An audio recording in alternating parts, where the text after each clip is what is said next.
Welcome to the Falmouth Chamber of Commerce. The Falmouth Chamber is dedicated to working on behalf of our members to make Falmouth a better place to live, work, and conduct business. We are committed to developing the economic, cultural, educational, and civic interests of our community and welcome the support from all organizations to achieve our combined goals. Whether you call Falmouth home, are a summer resident, or a visitor, we hope you take advantage of all that the Chamber has to offer.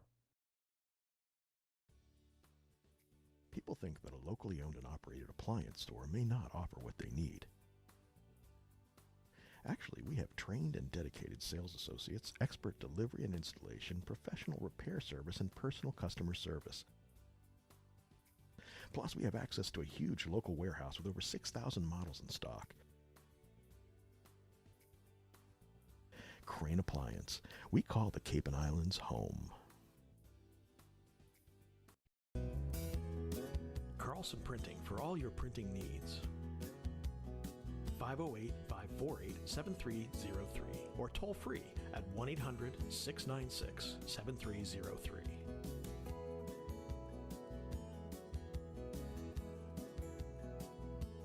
Our email address is carlsonprinting@aol.com. Carlson Printing for all your printing needs.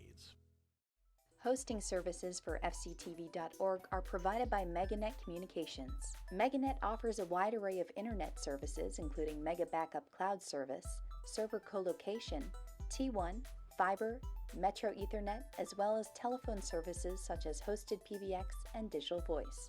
Their number one goal is to keep your communications network up and running and allow you to focus on growing your business. 877-634-2638 or meganet.net.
Evening. Welcome to the October 28th, 2019 Board of Selectmen meeting.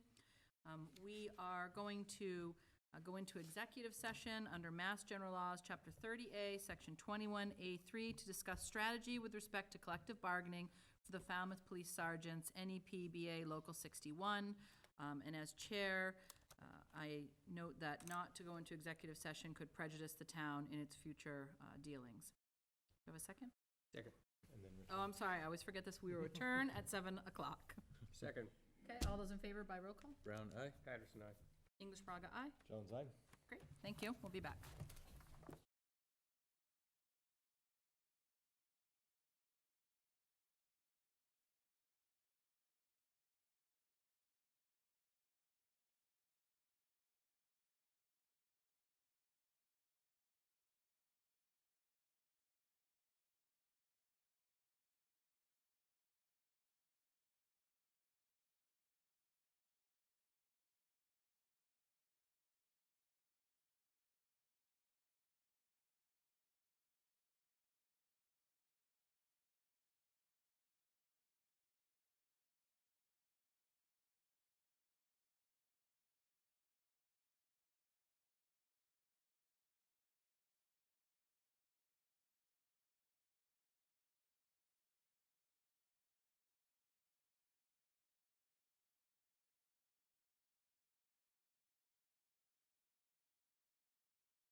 We have just returned from executive session. This is the October 28th, 2019 Board of Selectmen meeting. If you would please join me in a pledge of allegiance.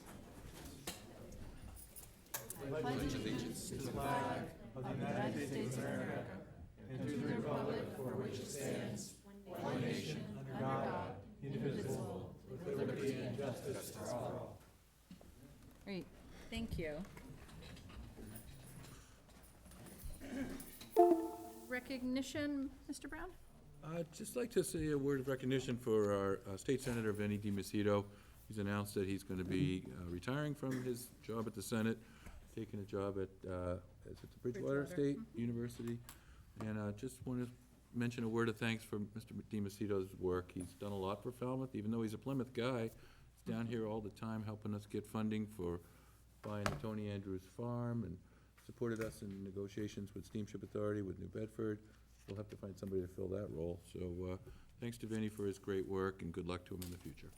Great, thank you. Also, just wanted to recognize, I think we haven't met as a board since the act of really what I consider as a hate crime, but the incident with the Israeli flag and the desecration of that flag. And I just want to make sure that it's clear that this board, and I know I speak for the other members of this board, you know, our position is there's just no place in this town for those types of acts of hate, anti-Semitism, racism, and we hope that this board can be part of a conversation in ways that we can make sure that those acts don't take place again. We have worked with the town manager and the chief of police to make sure that there was a lot of communication when that incident took place in terms of supporting the Jewish community within Falmouth. But we really want to make sure that this board takes a clear position that we don't think those are just simple pranks or the acts of individuals who are misguided. They're serious crimes, and they have no place in our community. So we want to make sure that is clear from this board, and hopefully we'll have some further announcements about maybe some community conversation and dialogue around those issues. Any announcements? Mr. Johnson-Staub? Sure. So we are pleased to announce that the town and the Falmouth Police Sergeants Union have reached an agreement on a collective bargaining agreement for the next 3 years, including back to July of 2019. We feel it represents a really good balance of the town's interests in maintaining competitive wage rates for our police officers, our sergeants in this case, while also maintaining affordability for the community. Great, thank you. Yes, I do have one other announcement, just a reminder for folks if they're interested in coastal resiliency issues, that the Coastal Resiliency Action Committee has a hearing or meeting tomorrow, Tuesday, October 29th at 5:30 p.m. at the Herman Room in the library. They're going to discuss the MVP Action Grant, and also at 6 o'clock, public presentation of the Climate Change Flood Vulnerability Assessment and Adaptation Planning Project. Just to look forward as to what can be expected as far as, you know, new flooding and what's to come. So I think it's interesting stuff, and hopefully people will be interested to attend. Thank you. Any other announcements? Now we have time for public comment. Public comment is a period of generally around 10 minutes where individuals can speak for up to 2 minutes on any issue that's not on the agenda. If you would like to come up for public comment, come up to the podium and please just introduce yourself, and we will keep track of the time. Thank you. Welcome. Hi. My name is Philip Gesson. I am a student at Falmouth High School, and I came here to talk to you about a petition that we spread around the high school. It's an informal thing, not very, it's nothing, it doesn't have any legal standing, but we just wanted to show our support for the municipal plastic bottle ban, which is going to be on the ticket on November 12th, this town meeting. The ban is pretty much, the ban will ban the sale of single-use plastics in all public places, and it'll ban the town from buying single-use plastics. This is going to be a first attempt to mitigate the amount of plastic consumption that we as a community have, and it's important because although this change doesn't affect practically, directly doesn't affect the majority of the community, it affects the most important places. like a school. A school is a place where we learn, and I heard you guys talking about how what happens in the schools is brought out and spread out into the community. So if we start young and we start teaching kids at lower ages, and even in the high school, about just more conscientious plastic use and how this stuff can affect our health and how it affects our environment, then we can actually start making big social change. And this has passed in the so far in 7 towns across the Lower Cape, and it's right now being considered at a Sandwich Town meeting tonight, and then there's going to be a couple more town meetings throughout the next couple of weeks who are going to be considering this issue. So because this issue affects the students, I'm here to show that we collected 430 signatures from the students in support of this ban. So if you are thinking of showing up in support of the ban on November 12th, please come, and please note that the students support it too. Thank you. Anyone else for public comment? Go ahead, Mr. Halen, and then Jack, you can go on. Thank you all. Michael Halen, West Falmouth. Public comment, more of an announcement. I just want everyone to know, the town, the newspapers, everyone here, that I was made aware this afternoon there's a large pile of asbestos pipes dumped at the old watering station off of Palmer Ave 28. I was told that the Mass DEP was here, and I would hope that the Selectmen, town manager would address this, find out if there will be fines, what happened, who's responsible. These asbestos pipes were fairly close to our public's drinking water supply, and that is the plastic water ban. You guys are doing a good job. I don't want to rein in your whole thing, but asbestos, in the public drinking water, left for, the pictures look like they've been left for at least a year with the snow and whatnot, is a real concern. I don't understand how we can have asbestos pipes dumped there, not in bags, not in 6mm bags, not in a container for what seems to be a year. That's a real health issue, and how this can continue to go on, and no one caught this. I would hope that in the next agenda item, the next meeting, you would discuss this, and you would discuss who's responsible for this, because we can't, this town can't afford any more lawsuits, as we all know. And I want to know if we're going to get fined for this, and if the fines get passed on to the taxpayers. This is a huge health issue, and I would hope, I would have wished that someone would have announced this, unless you all didn't know, at your announcement section today. But just so the public knows, and I know Brad loves taking notes over there, asbestos pipes being dumped for what seems to be a year on town property very close to our drinking water supply is a huge concern. And I would hope that the Selectmen, town manager, take this very seriously. Thank you. Thank you. Anyone, Jack, do you want to come up?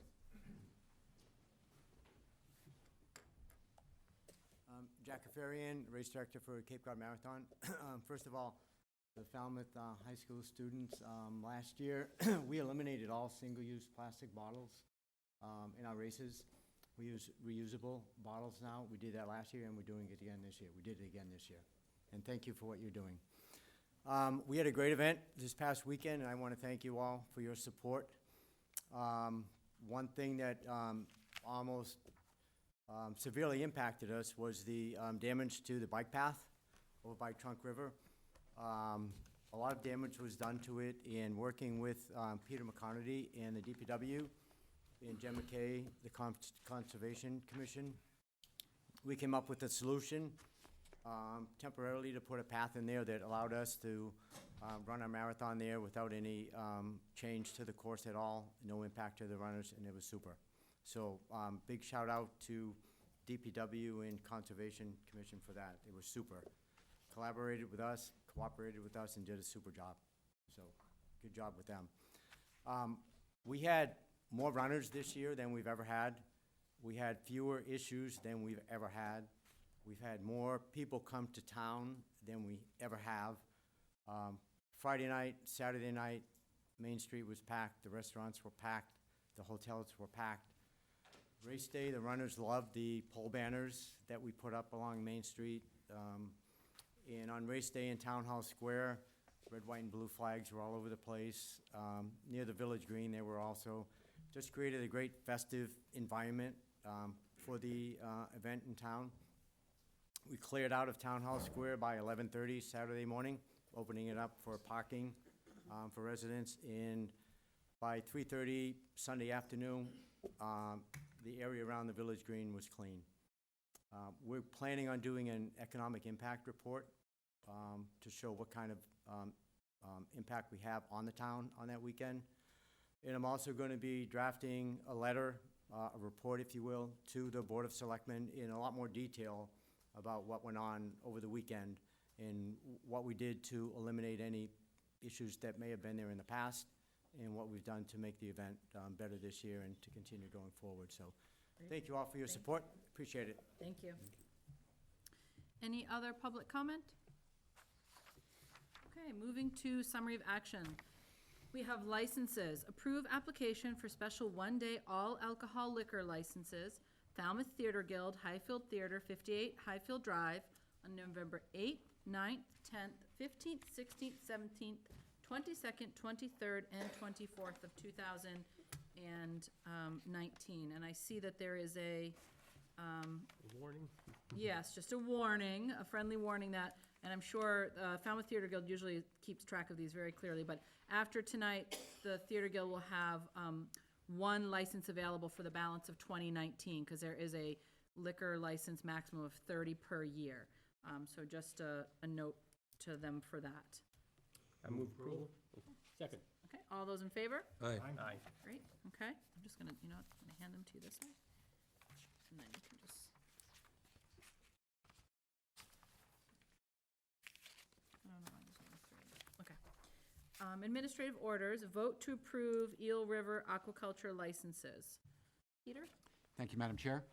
So the board will remember that we had 3 license hearings on the same day for these 3 sites in Eel River. These are the first that were generated as a result of a competitive selection process where the town is really partnering in a different way with the aquaculture growers and seeking to ensure that we meet some nitrogen removal targets in exchange for making these sites available. And we have incorporated the terms of the Statement of Qualifications that was issued back in July. And we have, since the last selectman vote, the town MES Department, Marine Environmental Services Department, and the applicants have obtained the necessary approvals from the Massachusetts Division of Marine Fisheries and the Army Corps of Engineers. And we are ready for the board to affirm these licenses and get some shellfish in the water. And we do so with these motions that, Yes. that's the best way to do it, Yes, right? please, if you would. Okay, do you mind doing that? No. So we actually have, we're going to do all 3 tonight. Yes.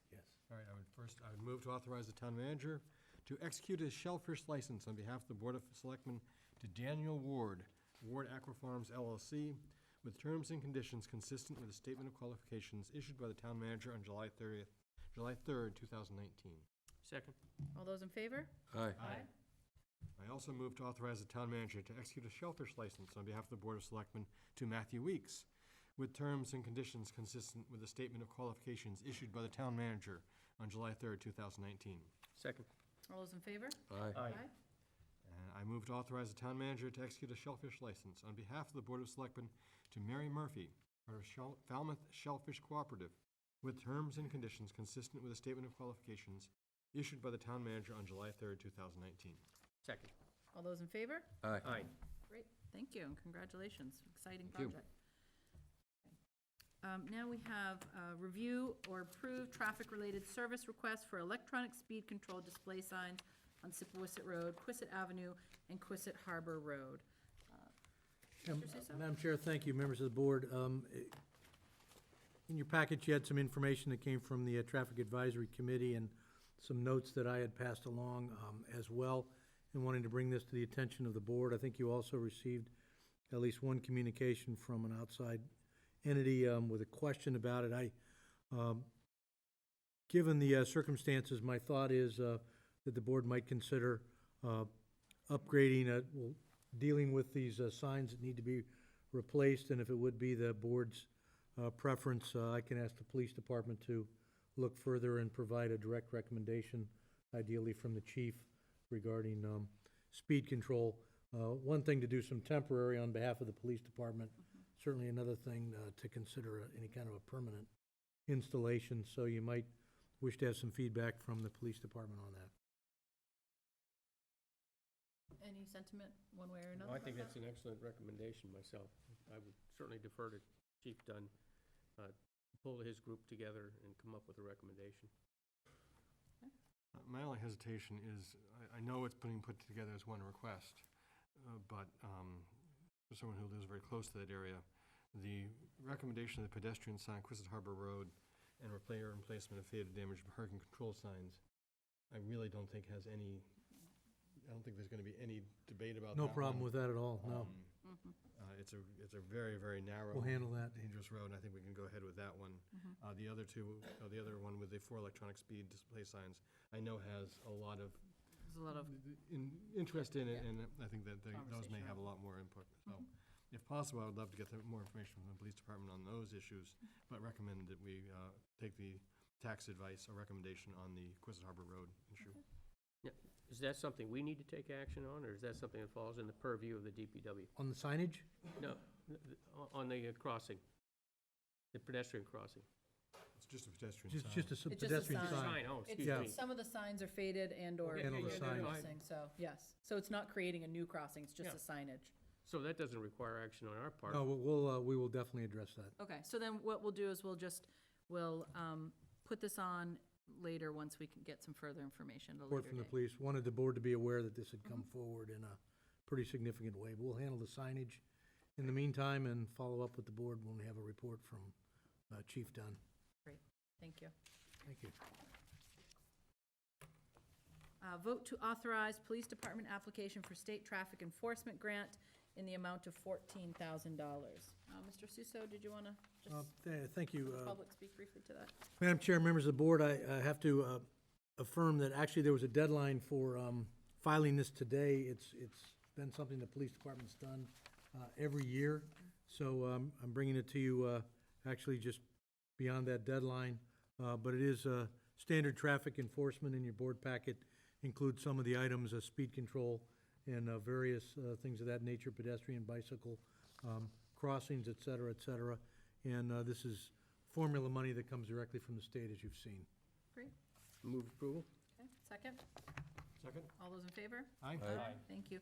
Vote to accept funding for annual emergency planning grant to fire emergency operations in the amount of $8,500.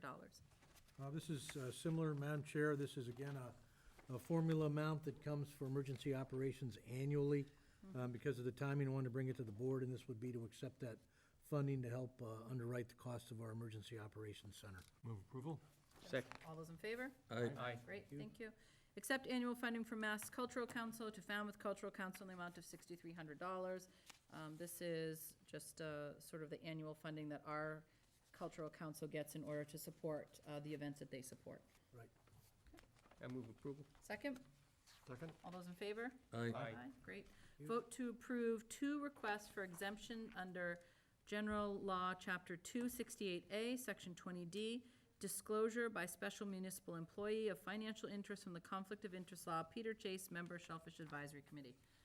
Peter, did you want to? Sure. So this is a member of the Shellfish Advisory Committee who had a pre-existing grant, I shouldn't say pre-existing, who was issued recently, within the past several months, a grant for Great Pond, and also just recently, tonight, the final affirmation of an Eel Pond grant. I can tell you that he has received guidance from the State Ethics Commission and is following that guidance in requesting approval of these 2 exemptions. And it's 2 exemptions because of the 2 separate grants? Exactly. And he did recuse himself from any involvement in his particular licenses. There is a provision, a specific provision in the ethics law, or I'm not sure if it's the regulations or the law, that takes into consideration a committee such as this, where by the formation of the committee, We're going to have we this. required Right. commercial shell fishermen to be on that committee. So that's, I don't think this is anything that was unanticipated. As you noted, we made that we We created the problem. created that problem because there's a value in obviously having commercial fishermen on that board. So we knew this would probably eventually come up, and I'm sure he's just out of an abundance of caution going through this process as he should. Yeah, he's following the process as he should. Yeah, I would good. move approval. Second. All those in favor? Aye. Aye. Great, thank you. Vote to adopt the FY 2020, FY 2024 Board of Selectmen Strategic Plan. So everyone was able to take a look at the draft that was put together after we met over the summer.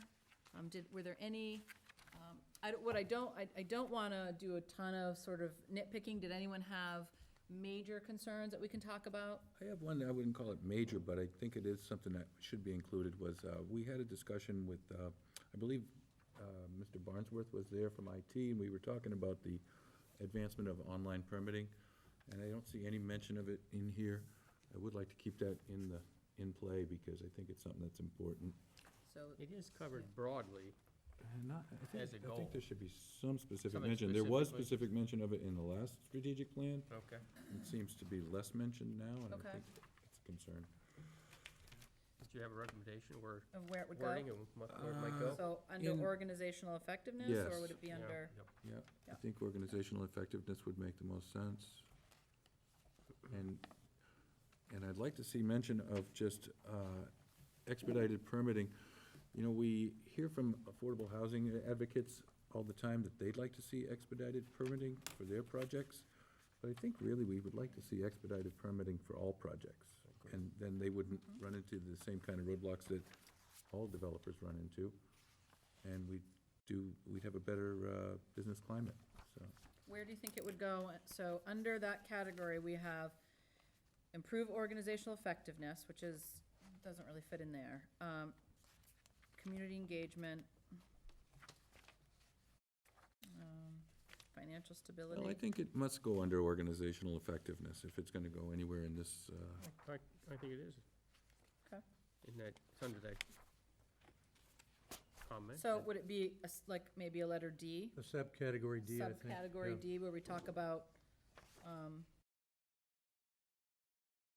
the action, so something about, yeah, that would be fine. Okay. Create subsection D and just mention,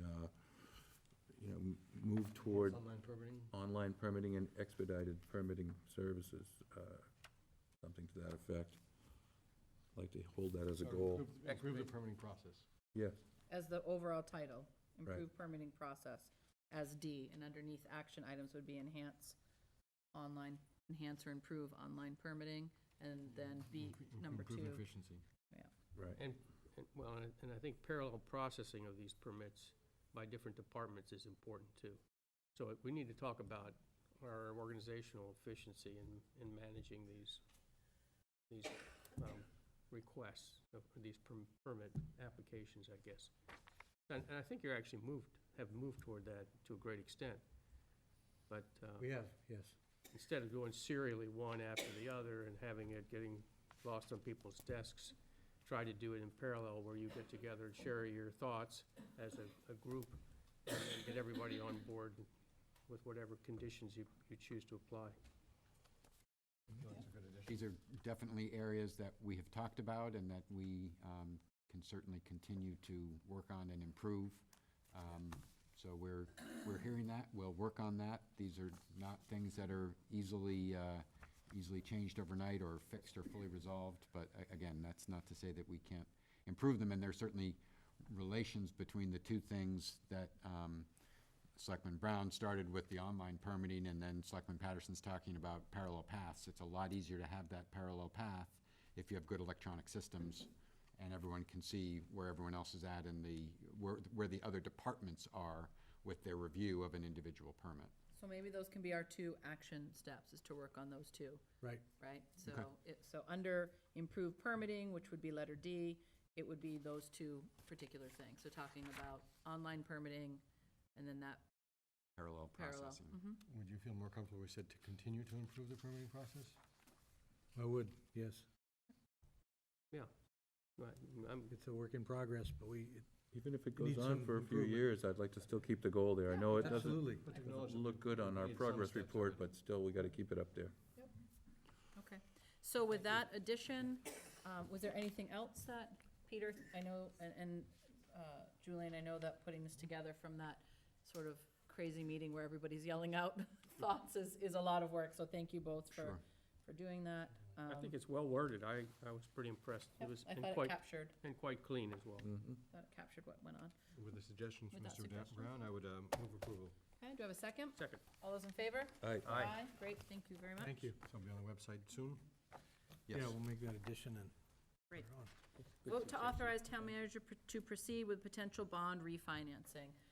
Julian, did you want to talk about that, or Jennifer? Yes, thank you, Madam Chair. Yeah, we have Jennifer Petit and Patty O'Connell with us this evening. Mullen. Oh, Jennifer. He gets a mulligan on that. Yeah. Jennifer Mullen, our Finance Director, and Patty O'Connell, our Treasurer Collector, with us this evening, and you have a memorandum from them regarding the potential to consider refinancing, and it explains that what we would ask for is direction from the board if you're willing to have this be further explored, and if so, we would be coming back to you at a date in December to finalize it. And Jennifer, Patty, would you like to make some comments on that? Maybe if you could just, I think the board has read the memo, and we generally understand, because we've had some of these conversations before, but just for the public to understand what benefit we could derive from this, what that process is. Sure, absolutely, thank you. Yes, so we usually always analyze and look at our bonds that we've issued, and there's been a number of bonds that have come up for a potential refinancing. Usually you can refinance 10 years in. So this is various issues, as it says in the memo. There are, library, I think high school's in there, Wind One is in there. And so we look at the interest rates, and if we run this analysis right now, the interest rates are lower, and we're looking at saving about $1 million over the next 10 years. So what we like from the board is to, we continuously look at the interest rates, and if it's feasible, the timing of it would be we'd come back to you in December with the schedule and the potential refinancing. And with that, that's not in this memo, is we have $16.4 million out there in bond anticipation notes, short-term notes, senior center, athletic field, and also the water mains. And so we're looking, because the interest rates are just so low right now, we want to take advantage of that. And so we'd probably bond that as well, and would roll it into one big issue. But we like to, let the board know we're looking at this, and, have it a favorable recommendation to pursue it. Now, if something happened where the interest rates just got so high and it wouldn't be feasible, then we wouldn't do it. We only do it if we have a savings in every year over the next 10 years. I have a question. So with a house mortgage, sometimes you reach a point where you've paid, your initial payments are higher and you're paying more interest. So at some point, maybe the 15 or definitely by the 20-year point, but at some point, there's a tipping point where it's not economically wise to refinance because you've paid that initial debt. Right. And how long is the term of these loans, and do we face that same kind of? No, and let me explain that for a second. We can structure our debt like a mortgage payment, but if you look at it over the life of the loan, we do pay a little bit more. But when we structure our debt, what we do is we take the principal and we even that out, say it's a 20-year note, 20-year bond. So we take the principal, divide it by 20. And as we pay down the principal, the interest gets less. So the highest payment of principal and interest is in the first year, and it declines over time, which really keys into our financial policy. So as our debt declines, we put in new debt. So we always want to pay this. It creates a window of opportunity for new projects without spiking the tax rate. And so we structure our debt very differently than we would a mortgage. These aren't making it any longer in term. No. It's just replacing the Exactly. same year term. So it's not like you're taking a 15-year and say, oh, now I'll do it paid over 20 years. Oh, really? Exactly, right. So we're just, a lot of times when you structure your bond issues, you can't refinance at least until 10 years in. So we're always looking, what did we bond 10 years ago? And sometimes we refinance something we've already refinanced, depending where we are in the, in the interest rate and the year and all that. So right now. That's what surprised me, is because you've been so good about this. I was surprised that we still had some I know. higher interest. I mean, 3.6 and 5 aren't high, but I thought you had found all the ones you could, but some of them weren't eligible because you weren't the one who wrote them. I was surprised too. Our financial advisor helps us do the analysis as well, so it really is a group effort. And so you don't need a vote tonight, just a vote to say go ahead and do it, and not, but not the official. Vote of support? Yeah, Vote vote to of proceed. support. Okay, a vote to authorize her to proceed to, Exactly. with potential. And you'll see us, you'll see us back anyways in December for the notes as well, so. I So approve. I approve saving money. Yeah, absolutely. All right, second. All those in favor? Aye. Great, Okay, thank you very much. Thanks so much. Thank you. All right, appoint Board of Selectmen Subcommittee on Proposed Municipal Broadband. So we've talked about this at the last couple of meetings, and we kept wanting to double check with EDIC to make sure that they did, we're not gonna feel hindered by the need to potentially post an agenda for their meetings.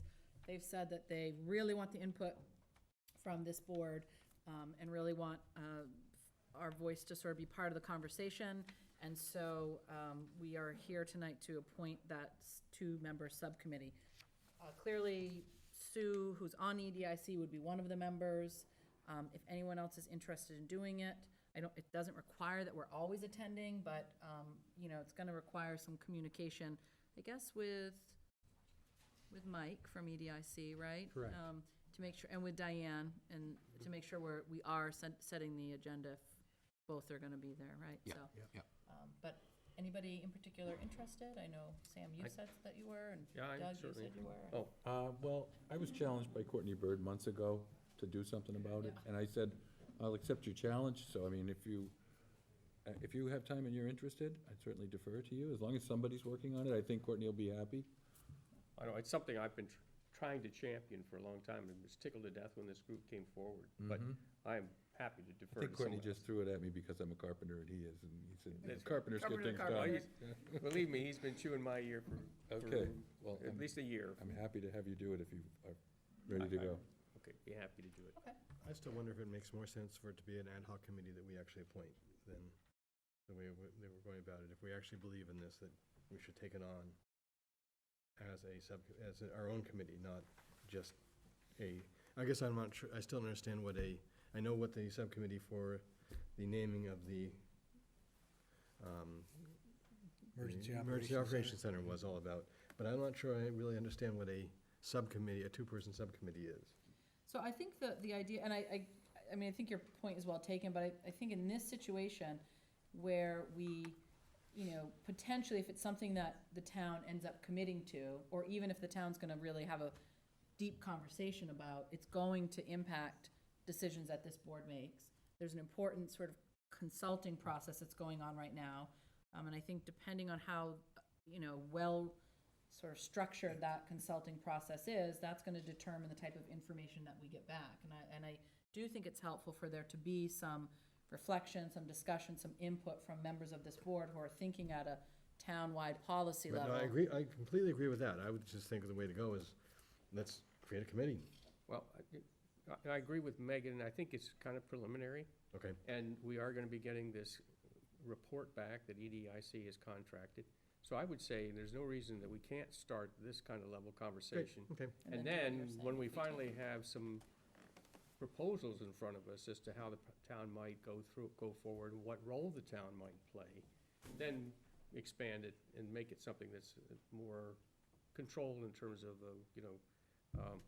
conflict of interest laws and open meeting laws and that sort of thing. Then I would move that we appoint Sam Patterson and Sue Moran too as our subcommittee on proposed municipal broadband. Okay, do I have a second? Okay, all those in favor? Aye. Great, you. thank you.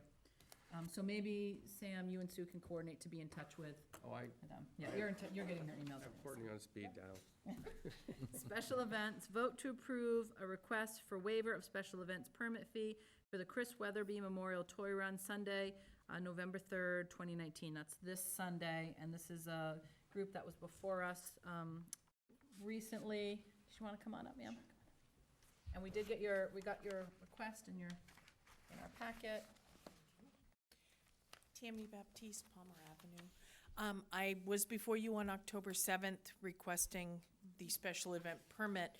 I am now before you requesting a waiver of the fee, the $200 fee, as 99.9% of all of our event costs are either donated or provided by our family. So that's why I'm here, is just to say, is it possible to waive that fee so that my family does not take on that added extra expense?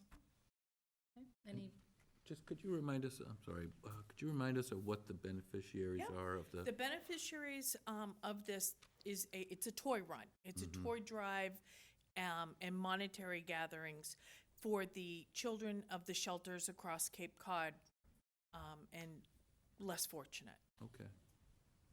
So that's a community as service. well as here in Falmouth. It certainly is. Okay. Do we anticipate any cost for the town for this? Pardon me? I think so. You don't have any details, police Police. details, right? That are Nothing required. No. specific, No. no. No. 'Cause So we it's do- it's not our- using a municipal resource other than the roads as you drive through, so. Our policy does ask for a financial documentation letter supporting this. Yeah, Except that I don't think we've ever, I'm not gonna say ever, because that's too, I don't often recall seeing that type of documentation when people have asked for, you know, have you? You have. I agree. That was the one question I had. I Okay. mean, do you have any kind of financial statements that really kind of give us a budget for where you spend your money and who it benefits? No, from? because quite literally, our starting point the location is the Buzzards Bay Eagles Hall. They donate the space. Our ending point is the Navigator.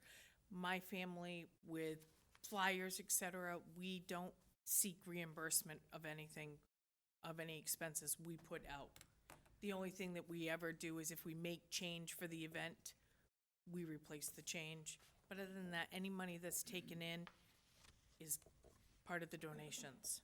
Yeah, I guess the exception I could see to that is that it asks for verifying that all net event fees collected, and since there are none, we Right. wouldn't really be able to have any documentation to Right. show that, so that would be the only way I could see Right, doing it, to- allowing it. to get by it. well, my only request that maybe next year, when you come before us, that you literally have sort of at least a listing of all the fees there, and the fact that your family covers it through donations. Just a Okay. piece of We're- paper. We're just, Absolutely. we're taking your word for it I without any understand. kind of supporting evidence, and I think that's what makes me a bit uncomfortable. But thank you so much for what you're doing. I don't, Thank for a you. No, moment. I will gather that up, and with this year, I'll take whatever finances and put it Yeah, just together put it for in on a- prep for next year. Great. Thank you. Okay. So with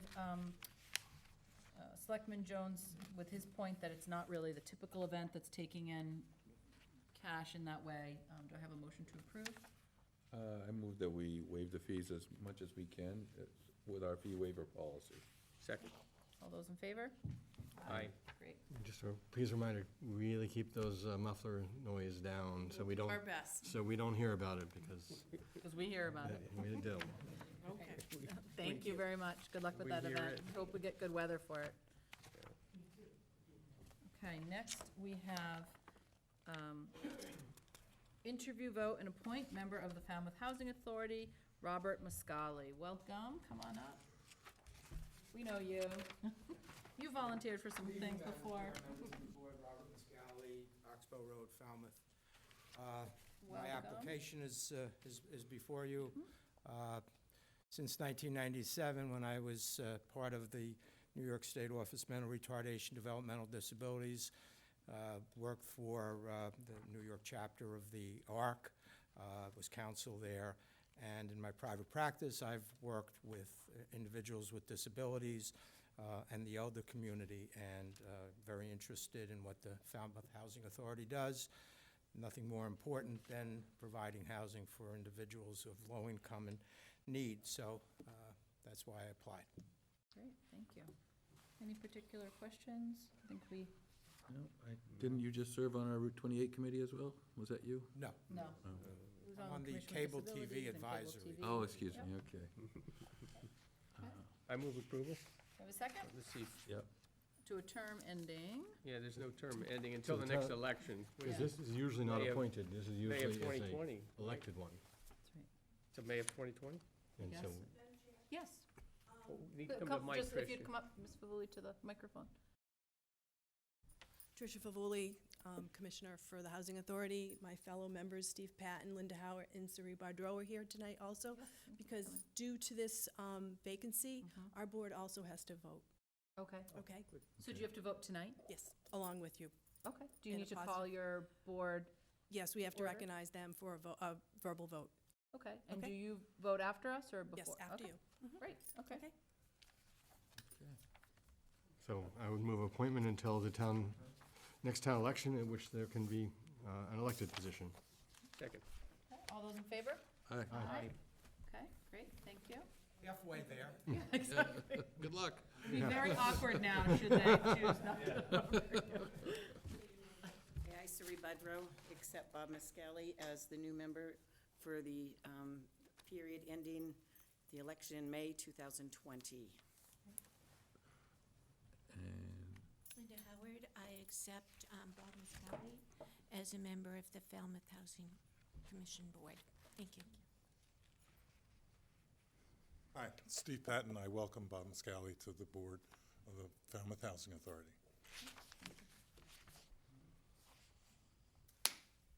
One more. I, Tricia Favoli, welcome Bob Muskowski to join our board and so look forward to having his experience. Okay. Thank you. So I think you're good to go. Thank you for all your work. Thank you. Thank you to all of you for being here tonight and for all of your work. Appreciate it. Welcome, Bob.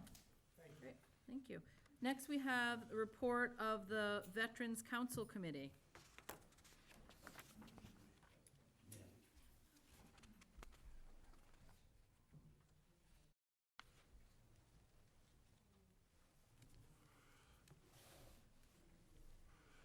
Welcome.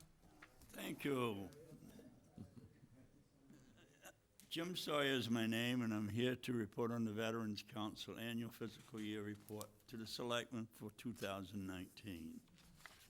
On donations for food cards from the VFW, we got $1,550.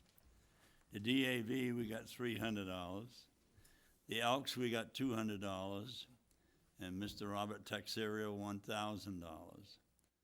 The DAV covered costs for the Memorial Day and the Veterans Day luncheon for the 2019 calendar year. Donations also came from the Falmouth Classic Car Club, $500. T-Ticket Civic Association, $500. Local Citizens, $600. The Veterans Council lost one of their own when Councilmember Joe Quintiliani, representative for the DAV, passed away on November 21, 2018. Joe was a champion for veterans and very active in the community. Joe was the founder and driving force behind the Veterans Coffee Break program, providing veterans with up-to-date information, presentations, conversations regarding issues affecting veterans and their families. The DA continues to do Joe's great work with the twice-monthly Veterans Coffee Break, meeting one at the Elks and one at Atria. Longtime member, Chairman Aman Mustafa, stepped down from the council at June 12th meeting, 2019. Aman has been a champion for veterans and the MNC for the Memorial and Veterans Day ceremony for many years.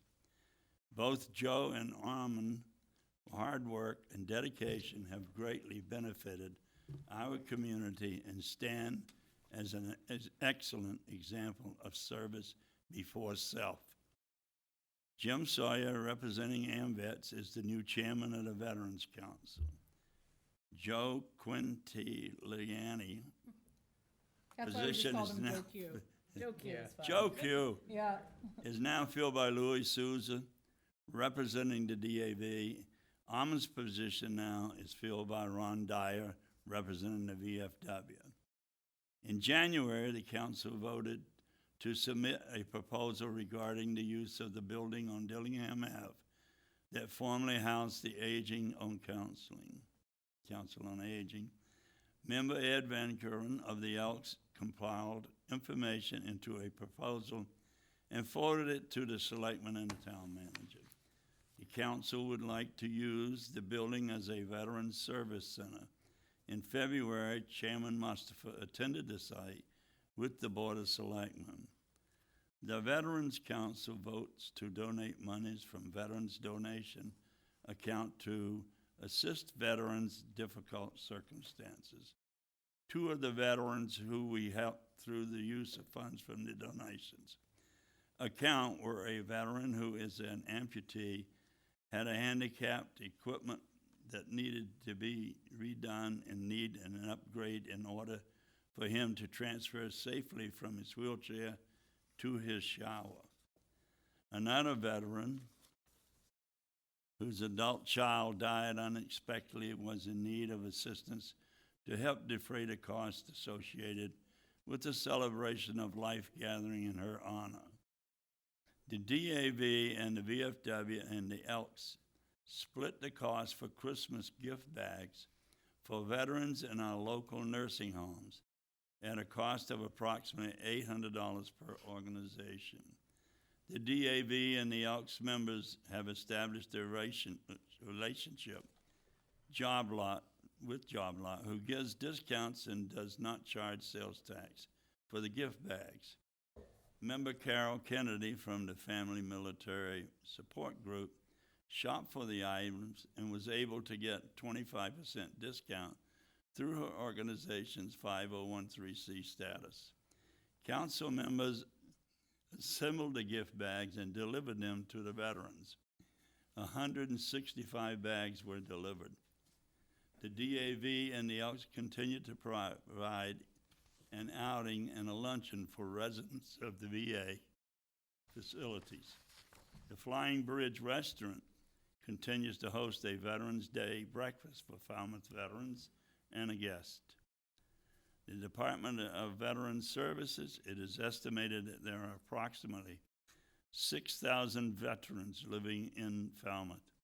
The Department of Veterans Service administers Chapter 115 program, which is a need-based program for low-income veterans, their families, widows, and widowers. Approximately $450,000 in financial assistance was allocated.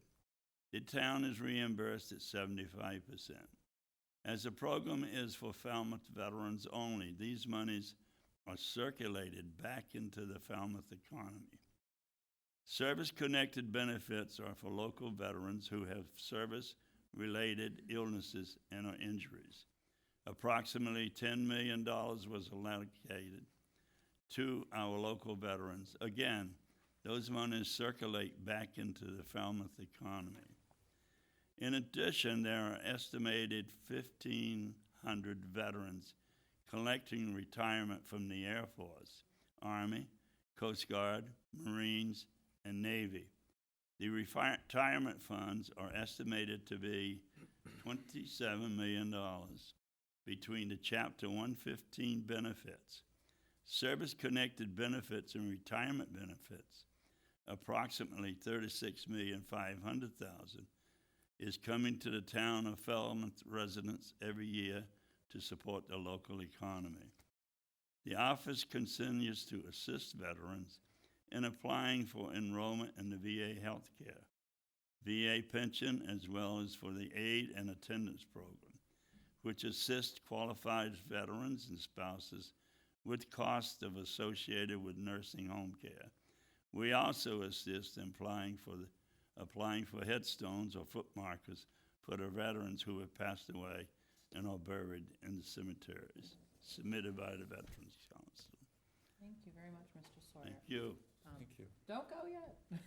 We won't keep you long, but, you know, I just hope that when I'm hearing you go through some of the events that you help put together, that even if we get an email, the few weeks before that's happening, so that we can announce it and we can make sure that the greater public, I think, so much of the public appreciates and wants to support veterans, and sometimes they don't know how to. Yes. So when you're having some of those drives around the holidays, or you noted, some of those particularly tough situations where someone needs special equipment or to defray costs for a service or something like that, those are things that we're happy to get that information out, because people do want to show their support. And sometimes they don't, even with all of these organizations we have in town, sometimes folks just need a reminder or don't know where to send that support. Rather than sending it out of Falmouth, we have organizations right here that can directly benefit people in our community. So if you guys are able to share that with us, we'll try and promote that as much as we can. We will. So thank you very much. Appreciate it. Now? Any questions? Any other questions from Mr. That was very thorough, clear report, so thank you. Thank you very much. Great. We now have a report from the Board of Health.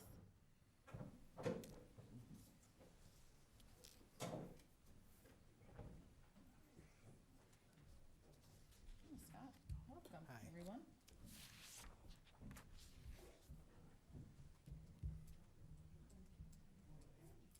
Good evening, Madam Chair, board members, Mr. Suzo, Mr. Johnson-Staub. Thank you for joining us, or us joining you, for our annual report of what's been going on with the Board of Health. I've just asked all of our members of the board to join us because this has been a real team effort, I think, over the last year. We've tackled some challenging issues, and I think it's been a lot of teamwork that's gotten us to be able to move forward and resolve some things. Don't forget to introduce yourself. Yes? Could you just quickly Yes. introduce yourself? Diana Malloy. I am the chair of the board, and Steve Rafferty is water superintendent here in town. Ben Van Moy is senior scientist at Woods Hole Oceanographic. Ben. Kevin Kruger, PhD supervisory research at Woods Hole Marine Science Center. And George Hufelder, former county health officer in waste Wish you treatment. guys had some talent on your board. I don't know how you do what you do with this. Some better rough group. qualifications. It's quite, there's quite a bit of expertise there. I think everyone brings Very something. lucky. And we're very privileged, actually, to have a terrific health department that's been working literally round the clock with a lot of the events that happen in town. As you know, that they have to be there early mornings, checking out things and continuing on. So Scott McGann, our health agent, is here tonight, but it's with the support of Mallory and Linda and Morgan and Bernie that all of it gets done. Some of the major activities we've had this year, as you're aware, the syringe access needle exchange program, and in support of the AIDS support group. I think we've made great strides in that they are going to have the needle exchange in a mobile van, and it's the support of many people in the community as well that came to that, and that they will have a site to be able to do their counseling and support in other ways. We looked at the Falmouth Title V supplement, Falmouth regulations, and through many revisions and input and working with different members in the town, we were able to rewrite the supplement and vote on that. And that happened between March and June. Most recently, we put a moratorium on glyphosate use in the town-owned land. That we did in March and April. While we investigate what can be utilized and what the research is doing out there, and Ben and Kevin have really spearheaded that project and continue to meet. Looking at denitrifying septic system operation enforcement, there were at least 20-odd, Scott, 20-odd non-compliant alternative systems, and we have been able to capture that, work with them, come up with what do we need to do to get these systems in compliance, and great follow-through by Scott and his team, so that we really feel good about the progress that's been made. Triple E just jumped in to our August agenda, and throughout 2019, we'll continue to monitor that. Scott's been very active working with the state and getting the reports and following that and making recommendations to the town. There was, I think, one challenge that we faced is really trying to get word out to the full community in a very short period of time. So I think we'll all continue to look at ways that can be done, but that is something that if you have some insight or some ideas for, that we'd welcome that, because some of these health things, they do. That cropped up quickly, and we needed to act quickly, and how do you get the word out to the masses? I think Scott was pretty creative in all the places he did get it, but I think there's still pockets of people that are still missing things. We've not had a hard frost yet, is that correct? We have not had a hard freeze, so correct. it So is it's still still- active, and he's still monitoring. Diana, Yes. the school system has a reverse 9/11 system, and I don't know whether you've used that or not, but that's good. Thank you. Yep. There's still, it's tough. Communication is always a challenge. It certainly is. We began hearing housing inspection non-compliance issues. We started in January, and Scott has been bringing issues to us. We have been working with those that are out of compliance and really taking a strong stand on when things are not resolved, and according to the order that the Board of Health has put out. So getting a little tougher in that respect to make sure that, again, our job is protecting the public and those residents that living in those housing issues. Could I ask you a question? Yes. Which housing are we talking about? Is it public housing or individual homes? No, these are rental, go ahead, yeah, take that one. So, well, we have a slide further down, a little bit more information, but essentially, if a tenant calls us for a housing inspection, by the code, we have to perform that housing inspection. So you do it, let's say you own a house, I come out, I find, 4 or 5 things, issue an order to correct with a time frame. The time frame depends on what it is. Smoke detectors a lot really quickly, maybe a hole in the wall, 30 days. If it's not done, what do we do at this point? So what we could do, and what we've done historically, is gone to court and done a criminal complaint, but that takes a lot of time and effort sitting there. So I've changed it where I've brought it to the board for noncompliance. The board has done what they've done, and generally have issued fines. Send that out, and that's been very effective of getting people in and getting the corrections done. So I'm not about the fines, it's about getting the compliance as quickly as possible. In the wintertime, if somebody doesn't have heat, or you've got mice crawling all over your bed while you're sleeping at night, something needs to happen. And so the quicker it happens, the better, and we're just trying to figure out what the best method is to get it done quickly. That's Good, thank you. Thank you.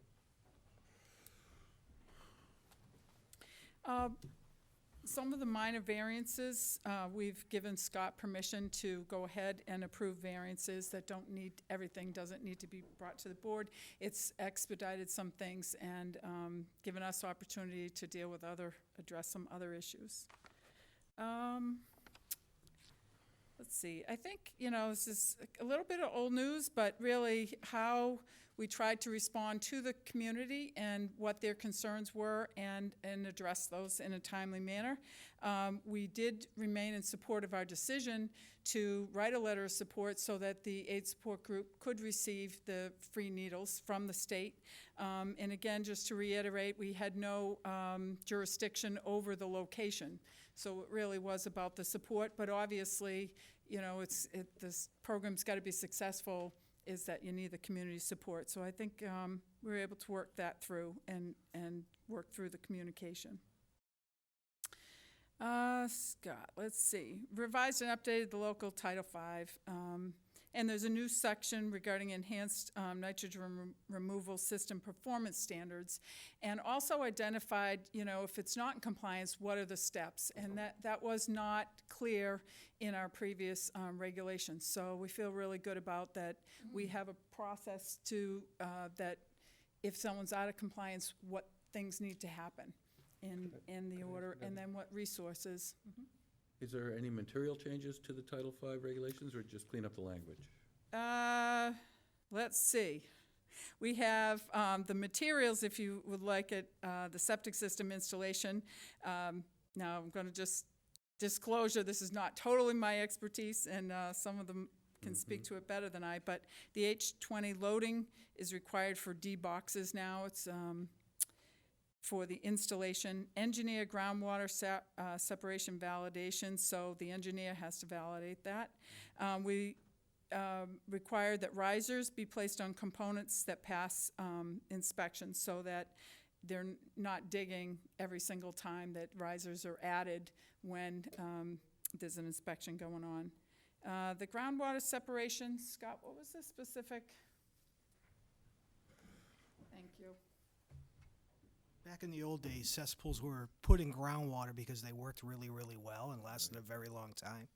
So we're requiring a 2-foot separation for that to adjust the groundwater. The H20 was because we get a lot of repairs where the septic is fine, the system's fine, but the D-box being very thin and concrete would fall apart a decade before the system went, so why not spend an extra $80 to put an H20? So that was some of the other ones. Okay, thank you. The next slide, Yeah, see you if want there's me to- anything on Sure. there. So that was basically it. So there was some of those structural, Title V inspections were tweaked a little bit, nothing substantial, but if you're digging up a septic system to inspect it and it's 3 feet down, why don't we throw the riser on then. If it passes, if it fails, who cares, they're gonna replace it, but, you know, every 5 to 7 years, your house sells, you're supposed to pump a tank every 3 to 5, it only makes sense at some point when someone digs it out, we'd put a riser on it. Right. That's all. So, I think the biggest, I feel like the biggest change there was related to what happens if it's not in compliance, which really wasn't addressed prior. Mr. Dana, Patterson? before you move on, has the state ever actually certified any of the denitrifying systems that are on the market? George, you want to take that one? Yes, the state's moved a number of them into general use approval now. Probably 4 more technologies that were in provisional have moved to general use approval for 19 milligrams per liter.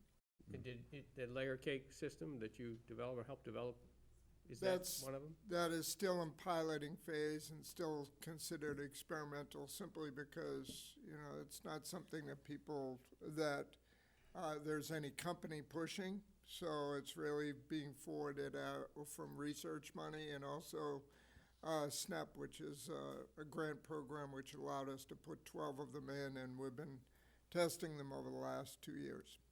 Thank you. I'm going to ask Ben and Kevin maybe to speak to the glyphosate moratorium. This is a component of Roundup. So for those of us that are not familiar with all these chemicals, it was kind of an eye-opening experience to find out, that there's research out there now that it's causing cancerous.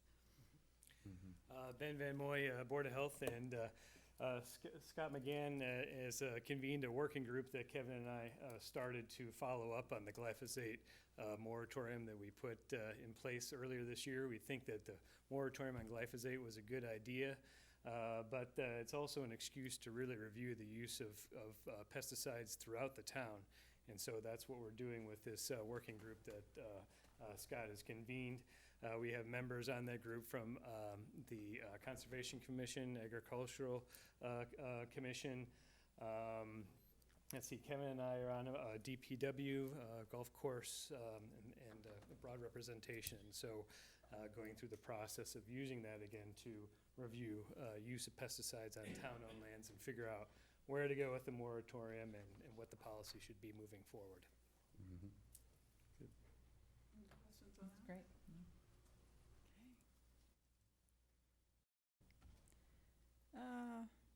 Scott, I think you kind of covered that. And the triple E. 5 mosquito samples were tested positive for triple E in August, 4 in August, 1 in September. And so we have been placed at moderate risk, and we've stayed at moderate risk. Scott has stayed right on it. And we did vote to do some targeted spraying down in the Knobska Woods Hole area, which occurred on August 14th. And there was presentation from the state forest to really explain the benefits and the risks of that. And again, that getting the word out was probably the most challenging piece. We have no cases that we know that have been reported in Falmouth. There are 12 human and 9 animal cases throughout Massachusetts, and people become pretty sick. It's been, I don't know if anyone watches on Facebook, but there have been people recovered, which is miraculous. It wasn't expected. We also have the public health contract with the VNA of Cape Cod. We met with a representative this fall to discuss our current contract, utilization of the current services that they're providing. We've requested further data to get specific numbers and evaluation of the programs that are running. And a lot of this is in collaboration with the Falmouth Human Services. But we wanted to be able to see what it is that that maybe people are benefiting from or taking advantage of in the programs that they're offering. So they will be coming back to us, so we'll be evaluating that further in the next couple months. Ongoing business, septic-related requests for variances. As public health initiatives and concerns either surface or we're tackling some of them a little bit at a time, we're getting that on the agenda on pretty much every other week we're meeting. We have an update on operations and staffing from the health agent on every time we meet, and we do read our mission statement to start off our meeting, as well as read the correspondence that we might receive, and sometimes those have added to next agenda items depending on what the correspondence is. The Board of Health has strongly recommended increasing the staff for the department to better serve the residents. You know, one of the things that we've seen, I think, as a board is that we are working closely together, but it's with the support of that team. And we have seen that they've done 1,500 plus inspections for food, septic, housing, pools, camps, et cetera. And we've had a lot of questions, making sure that follow-up happens as appropriate, et cetera. They've given out 1,300 plus permits for food, Title V, tobacco, pools, rentals, registration, et cetera. And they've received over 5,000 calls and provided over 3,000 record requests with well over 1,500 in-person visits. This is a little chart that we asked Scott to put together for us to kind of identify what the towns in our area have for staffing for their health departments. And as you'll see, we're running pretty lean. They're doing quite a bit with a limited staff there. So we'll be providing this, I'm sure. And in the last year, we've also seen an 18% increase in revenue from FY18 to FY19. There's been more permits. They're issuing and collecting of fines or failure to repair septic systems. The fees have increased in certain categories while remaining in par for others. And collecting double fees for work or operating without a license or permit, and the re-inspection fees. So I think Scott's really kind of kept a good tab on being able to identify what we have in place for fees and being able to make sure we're collecting that. The evaluation of the board of the department, that we've seen an increase in the focus of public service with increased accessibility for discussion with the health agent. Scott's made himself, we believe, very visible and very available to the public and spending time explaining things that have also limited what's had to be controversial to the board. The more you know, people are feeling better about what things they're dealing with. We've seen efficiencies with increased use of technology, processes and procedures, scanning, email documents for public requesting, and Scott spearheaded that whole thing in the last year. There's been quite a bit that's gone online. Also improved accuracy for the detail of inspections with the use of technology and being able to have those plans available. Expanded collaboration with the board on how to accomplish tasks related to ensuring compliance and follow-through. He usually comes with recommendations on what he thinks might work and brings it to the board and has discussions, but he doesn't come unprepared to any of our meetings. He's tackling housing issues. Communication with the board has increased dramatically, and we have an overall expansion of the topics and proactive topics to be addressed.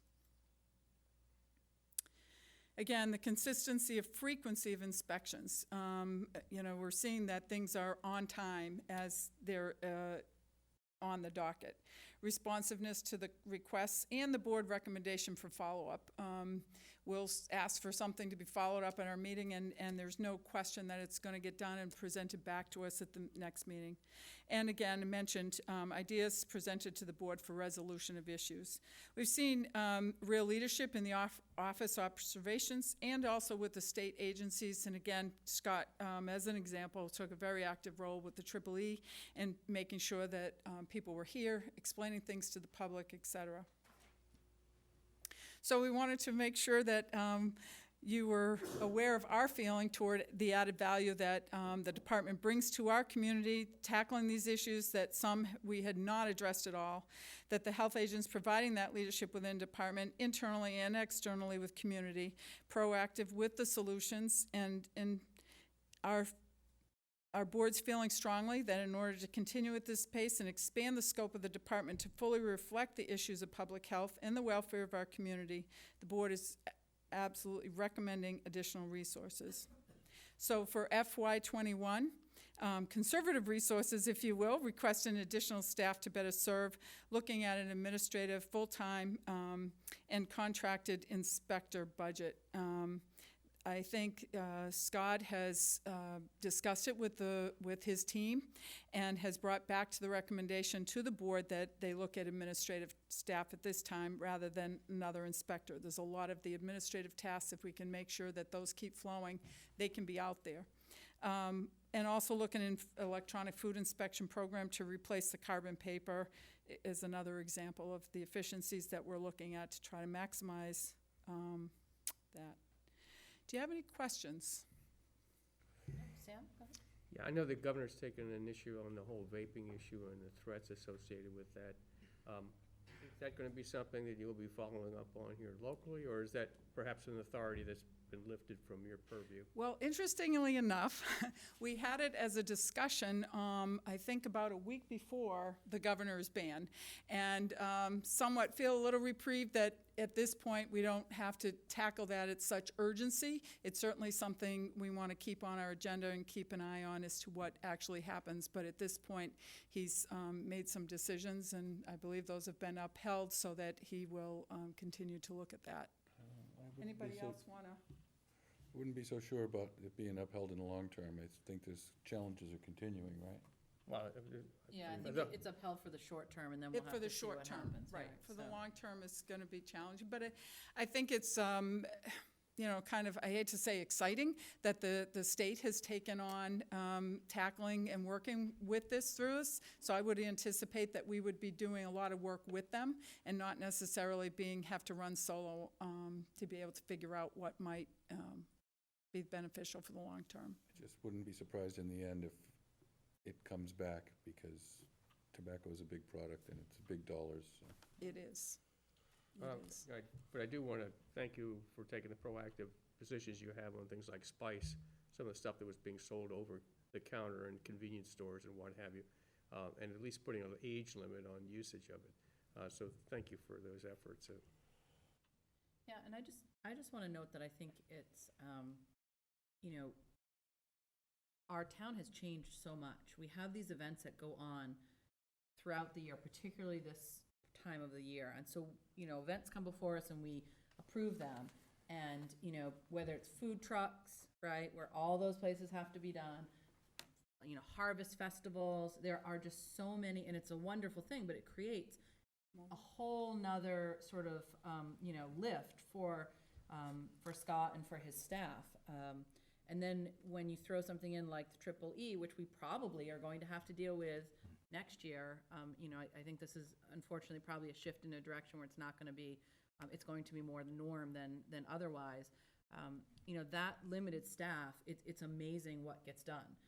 And I think you know, with some additional staff, some of these other sort of entrenched problems that we haven't been able to address for a while, some of the issues people bring up around, you know, sometimes they bring it up around issues of rentals, right? So illegal apartments, or, you know, when people have concerns around, we talked about the issue about sober housing, right? And some of the issues that some people note around homes that they think are sober houses, they may or may not be, but some of the things that they see outside that is appropriate to report if they're seeing things that are, you know, sort of health issues.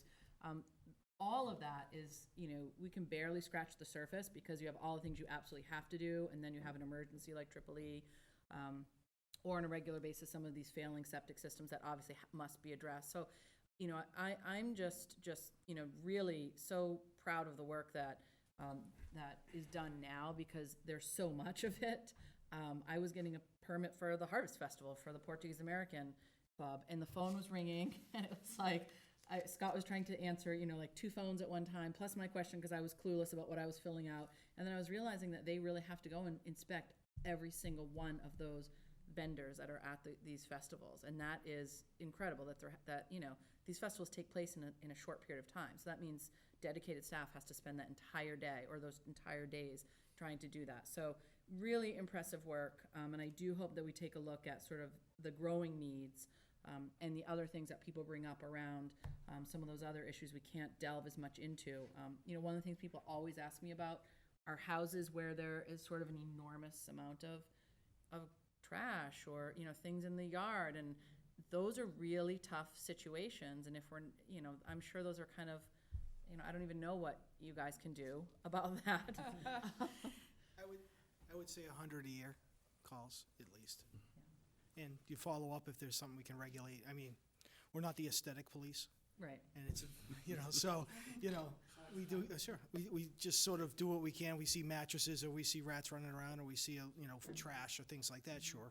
If it's a lot of metal piles and stuff like that, there's really not a lot you can do about it. But, yeah, we have neighbor complaints on another neighbor, at least 100 to 200 of those a year, no doubt. I mean, that's just that. You have to go by each call one. volume. You do have to go by and check each one, yeah, so that's what we do.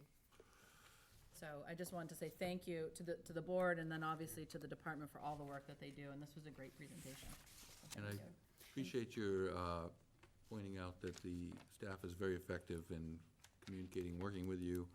And I also know that a lot of times if you're doing a good job, you just don't hear anything about it. You know when you're doing a bad job because people tell you. Yeah. But it's surprising how many guys have commented how responsive Scott is when it's inspection time. And it's like, oh my God, the guy was right on time, and I called him and he answered the phone, and it's like, wow.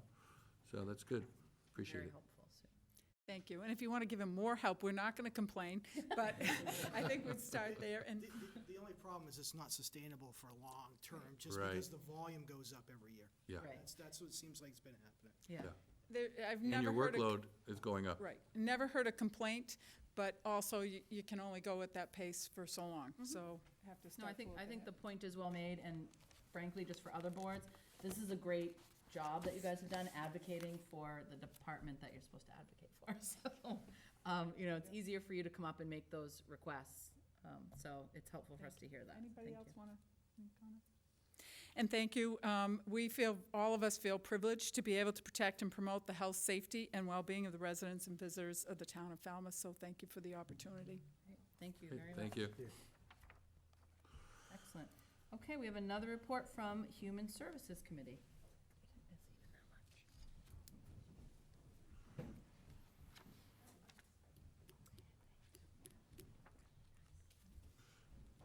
Welcome. Hi. Hi. I don't know how to. Okay, Peter will help you. Okay. We volunteer him for those type of things. Okay, that's great, thank you.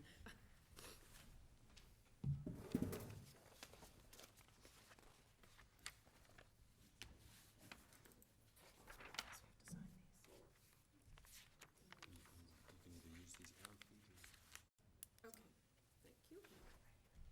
Okay. Hi, I'm Karen Delaney. I am the committee chair for the Human Services Committee.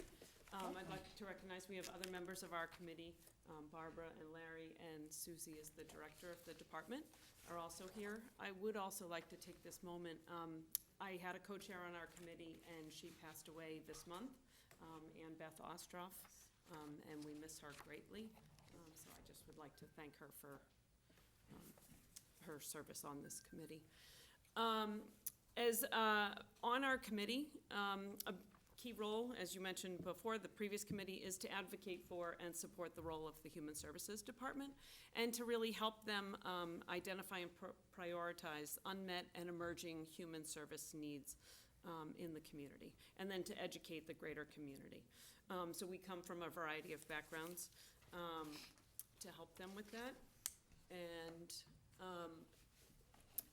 just to recap, in fiscal year 18, the Human Service Committee responded to a change in the human service funding policy. So we looked at 5 unmet needs in the community: homelessness prevention, out-migration of working-age adults, substance use, mental health, and a last category of other support services for general unmet human service needs. And so we have done 3 competitive funding cycles, and we're pleased to report that each of these organizations that received funds from the Human Service Committee came to do a mid-year report to our committee, and so we're going to touch upon that. The first group that received monies was the Housing Assistance Corporation. They are in their 3rd year of funding. They do a tremendous amount of work for families who are about to be homeless or who find themselves homeless. They have helped 119 adults, of which double were female. 80 were female, 39 were male. And I would just draw your attention to age 55 and up. 40% of those individuals that were helped are age 55 and up. And having Housing Assistance Corporation here in Falmouth, as opposed to having to travel to Hyannis when you are homeless, has been a huge benefit to residents of Falmouth, to be able to access the resource right here, just in front of Town Hall. Because I will say, getting to Hyannis presents a big problem. And the case management service that the Housing Assistance Corporation offers has been incredibly beneficial. I won't go through all the particulars, but they have had good success with the program. 54 are still in the program, and the average length of participation is 229 days because of all the case management wraparound services. The next category is out-migration of working-age adults. As everyone knows, on all Cape-wide, this is losing the younger demographic is a huge issue that is being looked at Cape-wide. And Cape Cod Young Professionals has worked with us extensively to bring their services to Falmouth. They've done a Falmouth-specific survey. They have a Falmouth steering committee. And they launched something, if any of you are on social media, something called My Cape Cod Story. And they launched that this year with a Falmouth resident. He was first, Joseph Elia, who is currently the head chef of the Black Dog. And they launched that successfully. And their emphasis is really on why people choose to stay on Cape Cod. Not so much the negative, but the positive. Why are people choosing to stay here? And how can they contribute? They just last week had a thing on how to get young people involved in their communities. They did a whole thing on civic engagement. They listed every town meeting going on Cape Cod, and they invited people how to find out about a town meeting. What does a town meeting member do? So they are really trying to engage people in their community. And we're proud, we were one of their early grants, and they have just secured a grant through Entrepreneurship for All Cape Cod, $100,000 grant to accelerate entrepreneurial opportunities here on Cape Cod. And they are really helping us to build capacity in this area. The other piece of the out-migration of working adults grant was given to the Falmouth Service Center to work with residents to keep age 25 to 44 with expanded vocational opportunities. And a number of residents have taken classes either at Cape Cod Community College or Upper Cape Tech. Some of the people who benefited took classes in certified medical assistant, certified substance abuse counselors, and it's really increasing career opportunities for people in that age range to stabilize their careers and move them forward. The next category was substance use, and the grant here went to Wellstrong. I think many of you are familiar with their organization. They have a very innovative approach, and we provided essentially the seed money to sort of get them up and going. And here, this was really key to funding an unmet need in our community, and looking at something very different. And they provide fitness classes, peer outreach coordinators. They offer memberships to people who are undergoing programs here. They offer AA meetings. And recently, they've been featured in the Cape Cod Times, the Falmouth Enterprise, for their innovative approach and their success.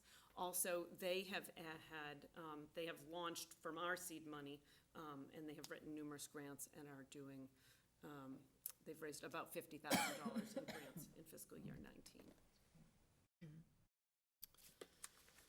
19. In the area of mental health, we work in partnership with the Falmouth Public Schools. It is a very successful collaboration and partnership where our grant helped them to establish a behavioral health consultation program with McLean Hospital. This has connected the public schools to a very prestigious resource in McLean Hospital. They have had 74 consultations and training sessions were held between the McLean Hospital staff and the Falmouth Public Schools faculty and staff. Also, 59 students were referred for case consultations. And this has been, the school department reported back to us what a amazing grant and partnership this has been for them, and that the funds are having a direct impact on our students and the staff at the school.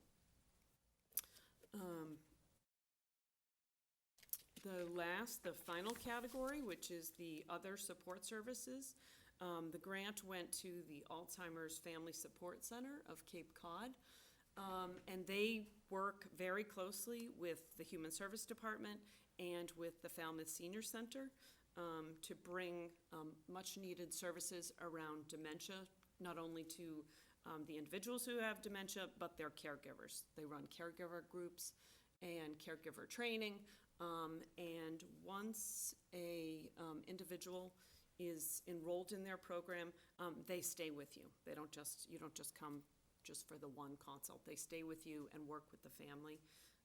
And this is what they offer currently, but they are constantly working with the department and the senior center to add to that and go above and beyond their services. And this grant was just awarded in the last 6 months. So next steps for our committee. We are working to update the needs profile for fiscal year '21. We will be working with community partners, engaging the community, inviting people in for focus groups. We believe that most of these unmet needs are still unmet and ongoing, but we are considering other needs, and we're working with our committee to identify those needs in the community. What I would draw attention to is we currently have 4 openings on our committee. We had someone step down actually the night we found out about Ann Beth. So we do have 4 openings. I would say we're a lovely committee to be on. And the staff at the Human Service Department, I can't say enough about them. They are amazing to work with and just do a tremendous amount for the residents of our community. So it is a privilege to be on this committee. Thank you. Thank you so much. You know, just to follow up on what you said about Ann Beth, you know, she served on this committee, but before that, served in this field really for her whole life, working in social work and, you know, just serving people at their most vulnerable and at their time of need. And this was really just an extension of that. And so, you know, her sort of impact and her body of work is much larger than even just what she contributed to this committee. So it is really such a loss for our community and for the folks that she served, you know, in addition to obviously for her family who's still part of this community, and that, you know, certainly was very close to her. And she was a town meeting member. She served in so many different ways. So she will certainly be missed. And, you know, I can just say that I go to these meetings sometimes. I don't get to them as much as I like, and it's such a great group. And I think this change in the funding, from my perspective, has made it so much more dynamic than the way that it used to be funded, where it was just, the process was different. This feels more like you get the feedback, you have the reports back from these organizations. I don't know, I know Susie's been doing this for a lot longer, but the process feels different to me than the way it used to be funded. It does. It gives us an opportunity to feel that we're having a real impact on a specific need. For a long, long time, the town supported agencies with smaller amounts of money, and that helped those organizations, but it went on for many, many years, and this was a difficult change for certain agencies that received some funding. However, seeing some of these agencies and organizations come back and talk about these large-scale initiatives and how they're having an impact has been really great. I'll particularly mention Wellstrom because they were so young and so new, and the seed money that really allowed them to grow, and it was clearly an unmet need in the middle of the opiate epidemic, there was not a lot of recovery support services in the community. There's treatment, there's counseling services, but this was very unique, and getting a lot of support and recognition, and the report that they gave to us when they came was, I felt, very, very impactful. I just want to comment on that. I think that was a great call to give them a little push to get started, because they seem like a really vibrant group. I do follow them on social media, and they're first thing in the morning, what's happening at Wellstrong today? Yep. Yoga at 9, working out at 10, and, you know, they give a list of things to do, and a person who's looking for something to do, that's what they need. And also the school initiative. Yes. I know that the schools really struggle. We hear about this with, you know, so many different needs that students now have. And to be able to offer a service like that with really a premier mental health facility is just such an added benefit to our students, for our schools to be able to connect with that resource for the students who are most at need, and for their parents, who sometimes are just, you know, just sort of at their wits' end about where do we go, what service can we get, and to be able to have the school offer that and partner with those families is really, I think, just a huge benefit to our community. We've heard from some of the school counselors that have like a direct contact with the fellow at McLean or the director of adolescent medicine, and they're following a case, and they know that they can email or call that person or have their weekly consultation and put into play the suggestions and the strategies that are suggested, and then follow that. And we've had some families that have been referred for consultations directly to their Middleborough site. So it's really bringing a real premier service here locally, because it's harder to find down here. Definitely. For young people, really hard to find those mental health services. So that's great. Thank you. Any other questions from this board? No, just keep Thank you going, very keep going. much. Good job. Thank you. Some much Karen. needed Thank you. service. Excellent. Okay, we have status update on beach infrastructure post-storm. Mr. McGardo. Good evening, Board. Good evening. My name is Bruce McGardo. I'm your beach superintendent. And I've been asked to give an overview of the condition of the beaches from the post-storm. So I won't read to you, but if you'll follow me along in your packet, that'll give you some chances to ask questions and things. The south side beaches took the biggest hit, Minot West being the biggest loser. We lost about 8 or 10 feet of parking lot. We lost a dune that was 12 feet high and 24 feet wide, and looks pretty bleak out there. One would almost describe it as a moonscape. It's that bleak. Surf Drive took a log hit as well, lost a lot of sand. The Heights isn't bad. Bristol never loses much, because Bristol is one of the only beaches that accrues sand. The Heights benefits from sand over by the harbor. So it walks around in the inshore transport and nourishes the Heights. So I'm not worried about her either. Surf Drive's another story. We lost sand in the kiddie pool. We lost in front of the bathhouse. We had water in the bathhouse. And down at Mill Road, the profile has changed, and the road is somewhat overwashed. We have a lot of utilities in that road. So, but that's not a beach issue, but it's a town issue. I wanted to call that to your attention. On the west side, we didn't take as big a hit, but some of the beaches over there are smaller, so it looks very traumatizing.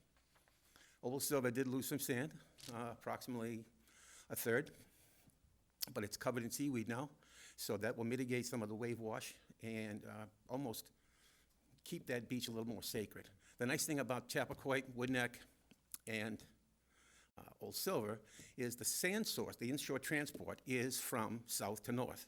So all the beaches from Woodneck contribute sand to Chappaquiddick and Old Silver. You just got to walk it around the bluff. So we're not in bad shape there. I'm confident a couple of northwest storms this winter will replenish some of Old Silver. But we do need to take a look at and make a plan for Surf Drive and Minot. And I'm happy to say that came together rather quickly, thanks to Peter and Julian, last Friday. We had a kind of a stakeholders meeting, but in my younger days, I would have called it a coaches meeting, because we had Peter and Julian, we had Ray Jack, Peter McConaty, we had Jennifer and Mark from Concom, we had Greg Frazier from MES, and myself. And all we did for an hour was problem solve where to find sand, how to get it to those beaches, and what's it gonna cost, and we'd pay for it. That was awesome. What a great meeting. I'm so thrilled to report that to you. And I'll entertain questions. That's great, no. Madam Chair, I could, just to supplement Bruce's excellent summary report, I can give a few bullet points that came out of the Friday meeting, just to pass along as Bruce and our other colleagues who were in attendance are aware. Regarding Eel Pond dredging, the county dredge, we learned, needs a booster to get material to West Minot, but it is unfortunately not available. One dredge section will be deposited on East Minot, about 2,000 cubic yards. This is the strategy going forward. And one dredge section either to Washburn Island, 5,000 cubic yards. Regarding Minot West, the nourishment plan, November 6th on the Concom agenda will be to the nourishment of Minot West.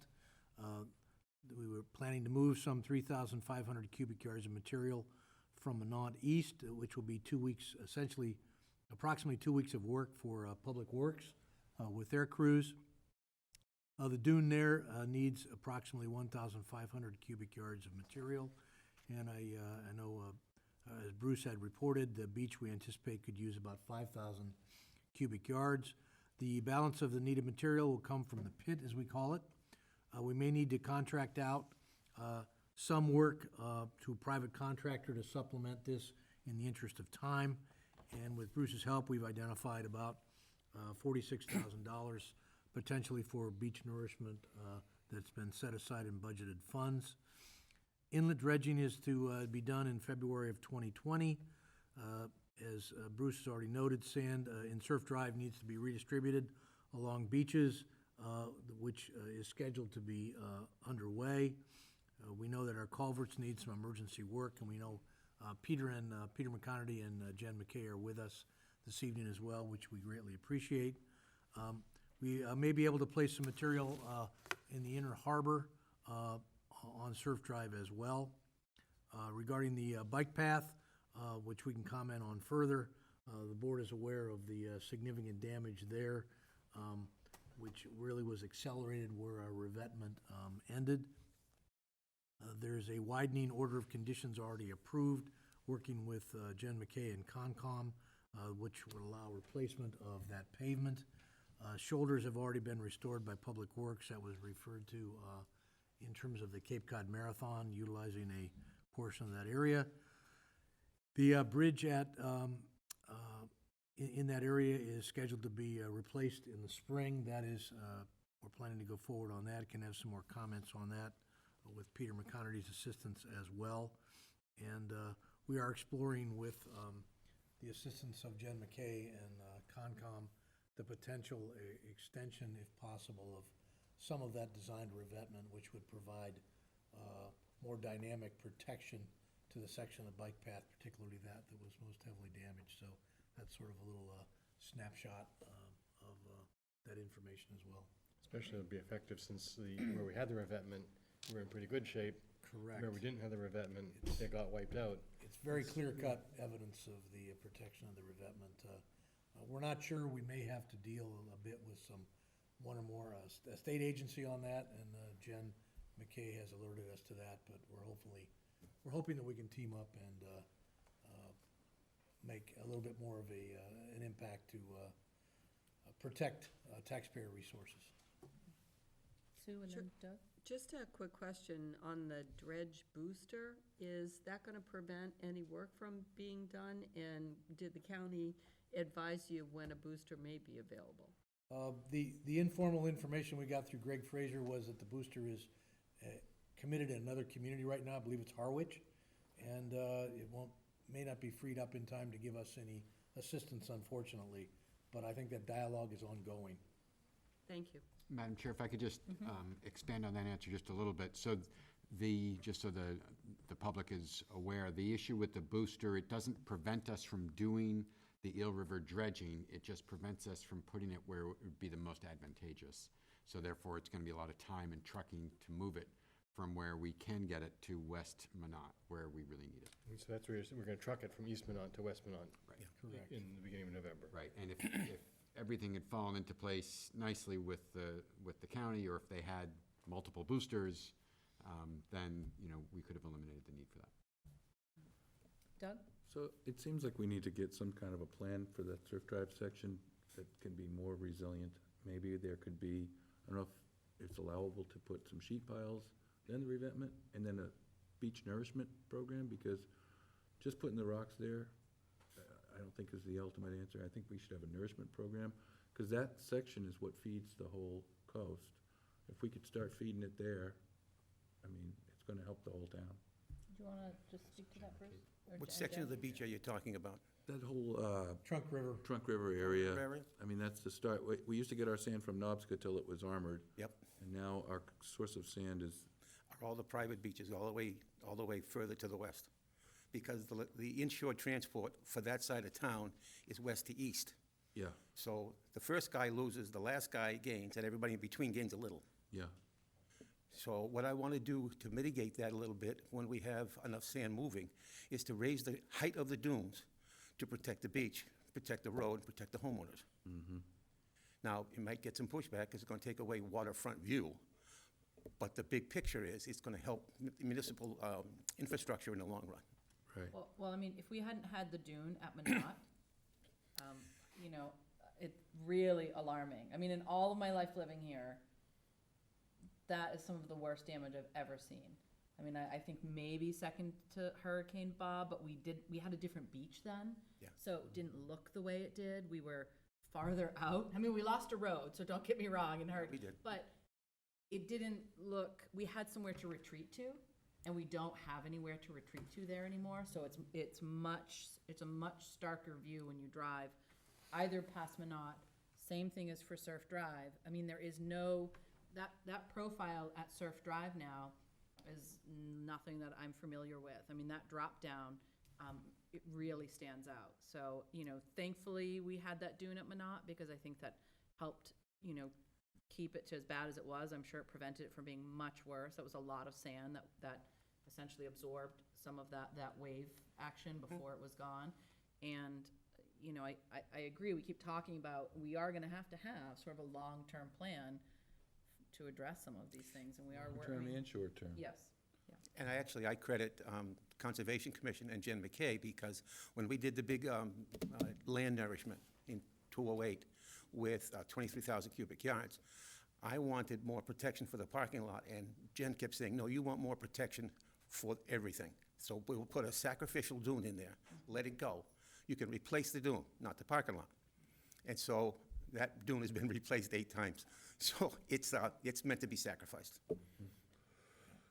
Just to address Doug's question, I don't know if Jen might be able to make a Yeah, Jen, do you comment or wanna- two. She's going to be exploring possibilities for us. I don't think there are any definitive answers yet, but Jen, do you have any insight on that revetment and working with the state and what we might, we've had a modest extension of the revetment in the last few years, but it's something that we are still talking about. Hi, Jen McKay, Conservation Administrator. So right now, the town is permitted to put, extend like a cobble berm area along that. I haven't been able to reach the state yet, Jillian. We just had that conversation on Friday. Yep, just on Friday. So I do need to explore that and see where actually that comment came from the state about not revetting all the way down. But it is something that I will look into. On Trunk River? On Trunk River, correct. Okay, on the bike path But right section. now, we do have a plan to kind of enhance that area from the revetment Understood. towards Woods Hole where that collapse was. Do we gain any favor from the state to offer nourishment as well as the revetments? It would have to be part of the plan. Right. If the state would look favorably on anything, yes.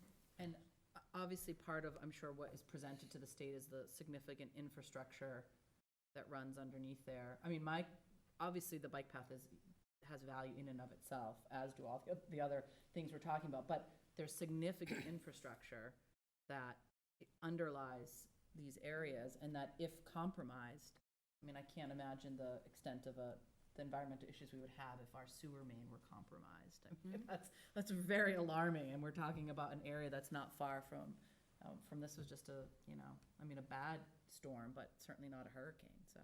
I have a question for Mr. McConerty on that, if we could. Could you tell us any idea how deep that sewer line is and what the possibility of a breach would be? Yep, Peter McConerty, Deputy Director of Public Works. In that area that was just lost to the storm, in that certain area, it's approximately 500 feet south of the bridge. The sewer main is down 5 feet. Once it starts to come up towards the bridge, it dives down to 12 feet to get under that, to get under the channel, and then it goes back up to 5 feet. But in that area down there, it's 5 feet deep. And I started in '07 with the town of Falmouth. We've replaced that section on sections just north of that section 4 times. Of the So, bike path? on that area of the bike path. And as town manager, Mr. Suso had mentioned, that we were able several years ago to go in and rebuild a portion of that, the jetty and the revetment. And I believe that the revetment works well in that area because of the wave action, the angle of that revetment. It's about 20 degrees, 22 degrees. The waves ride up that revetment, and it takes the energy out of the waves. If you put a sheeting of some type in there, it would be more of, it would be pushing the energy Well, further I would on think the down sheeting beach, would just so be to protect the asphalt, but then you'd still need the revetment. you'd still need the revetment. So what happens, and what happened in the previous storms, is the waves come up and over that revetment, and it washes the south side of the bike path over to the north. If you go down and you look into that salt marsh down there, all the stones and the sediment from the south side is basically in that salt marsh area in there. So it's going to need continual care, but when you put the revetment in, if the plan is if we could go down so many 100 feet at a time to bring that down there. But as we rebuild that, the erosion continues. It goes down to the next section and just continues down to basically the open area down to where basically who he is. I'm sorry, were you still? No, I was just going to say that just for a timeline on the bike path, so anyone that's been down there in the last week, it looks 100% better than it did the previous Friday. Because previous Friday, basically, it dropped 2 feet out of the bottom of it. So working with the Conservation Commission, and we had to put the road race through, we were able to rebuild the shoulders. The bike path, the pavement on the bike path is still rippled at the bridge, and further 500 feet down, we lost the bike path. So we already have a plan and a permit to replace that section with basically cobblestones. It's not revetment, but it's cobblestones. So we're going to move forward with replacing that, and we're going to move forward with repaving the bike path. We want to get that done this year, probably in the November timeframe. As far as doing a more revetment or more timeframe, it'll be kind of like a two-prong approach. They'll go tandem, but we don't want to be slowed down with the revetment portion. That's going to be a permitting portion, so we will go in and do the asphalt, and that'll all be taken care of this year, and then we can move forward with the revetment portion of it. Have you ever seen any kind of projects or been aware of any projects where there's some sort of, I don't know if it be sheeting or something that can maybe keep that asphalt more stable? Well, the one success story that we have with the plastic sheeting is over in the Heights, and it's basically over at the Great Pond Bridge. Back in the early 2000s, they drove sheeting on the side of that bridge. It was getting lost, so they drove sheeting down that, and they drive it down to below the low water line. So there's no way that the water cannot get underneath that and start deteriorating, undermining the backside of that. And then they cap it. Once in a while, we might lose one of the board caps on it, but we just replace it. But if you go down there and you look at that at different times of the year, you will see that the sand goes up and the sand goes down. You might see a foot of that plastic sheeting. You might see 2 feet, 3 feet of that plastic sheeting. But it always basically levels back out, depending on the time of year. So there definitely are options that you could use the plastic sheeting in. The plastic sheeting is, when you install the plastic sheeting, it's vibrated into the ground. So in an area like Trunk River, we'd have to go down and do some soil borings to see the stone, how much stone is down there, because it wouldn't be able to get around the stone. We did that out in Chappaquiddick when we did the causeway, and we had to switch from the fiberglass sheeting to the steel sheeting. because of the, there was a lot of the revetment stone that was under the sand, and it was hitting that, Right. so. It just seems like it's actually a transportation corridor. So many people ride that bike path to work, even Right. in winter. Right. So it's, We had that bike path detoured off, and we're gonna go right around they go right around the signs, they go right around the bike path. What it does is it makes it a dangerous situation for us trying to clean the parking lot with our Bobcats. You can't see behind you. yeah, Trying to clean the asphalt. But what we basically did is just shut the whole parking lot down, and we were able to go in and clean it up, right. so. Really just tremendous work. If anybody's been going up and down every day, there's somebody since Yeah. the storm working on it, and it looked pretty bad that first morning. Yeah, But you guys had, even when people were out, you guys had already been out because Surf Drive was actually passable. opened up. Right, so I know that it was an all-night, all hands on deck, and it's been going since Yeah. then. So a huge thank you. It's sort of just a ceaseless. Yep. uh, So the undertaking. timeframe for this with the Minot, we're hoping the Minot is going to be in the November timeframe. And for Surf Drive, we'll be pushing the sand back onto the beach. The sand that we took off, that came off the beach onto the roadways, we'll be grading it back, pushing it onto the beach. And then Trunk River, we're looking at, we want to get that done before the asphalt plants close this year. Right. So we don't want to go through the winter. We're getting into the hurricane or the storm season now, the nor'easters. We don't want any more damage down there on that side of town, so. Right. Great. Just a quick, Mr. Suso, the report of the Coastal Action Committee, I think, is partly focused on this section. Is that coming up soon, or? Tomorrow, Is it? yeah, tomorrow at 5:30 at the library. Okay, I thought it'd be good Public to meeting. announce that, and, folks might have questions on specifically this That'll area. be very timely. Good point, excellent point, yeah. Can I And Doug announced it in the clarify? beginning, so people will hear Okay, that twice. great, thank you. Can I just clarify, the Coastal Resiliency Action Committee, the vulnerability assessment is tomorrow night at 6 o'clock at the Herman Room, and that's the townwide vulnerability assessment. They have undertaken a project to look specifically at Surf Drive, and we are tentatively going to try to schedule a public outreach meeting early in December. We're looking at December 5th right now, but please don't quote me on that yet, to kick off kind of the first public outreach for the specifically that Surf Drive area. So tomorrow night's the townwide vulnerability, and early December will be a Surf Drive specific public outreach kind of meeting. Okay? The meeting tomorrow does start at 5:30, right? Well, the vulnerability assessment public outreach meeting starts at 6, but they are meeting a half hour before that, Oh, for other business. for other business, correct? Okay. Great, thank you all so much. Really, really appreciate it. I know a lot of people have real concerns about that. Next, we have discuss and vote the recommendation of the naming subcommittee to name the Emergency Operations Center the Paul D. Broder Emergency Operations Center. Great, That's- and thanks to that's Chief around the Small for sitting committee. patiently over there to see how much interest there is in this. So, Chief Small, Deputy Chief Tim Smith, and Fire Prevention Officer Boyd DeMello explained the reason for the naming. And the basic reason is Chief Small pointed out that Chief Brodeur was a fire chief during September 11th, and as you may know, there was a lot of communication issues, and a lot of infrastructure was down during that attack, and it brought to light the idea that we need to improve our own communication center here. So Chief Brodeur was way ahead of his time. He introduced the Emergency Operations Center, included infrastructure that was innovative and robust. It can be set up and fully operational in 30 minutes. Space is designed to serve as the multi-agency coordination center as well as just our own communications. So, for instance, if the FBI had to come in and do some kind of terrorism work, they could put the petition up and we could carry on our local business on one side, they could have the other side. So that was a really smart idea.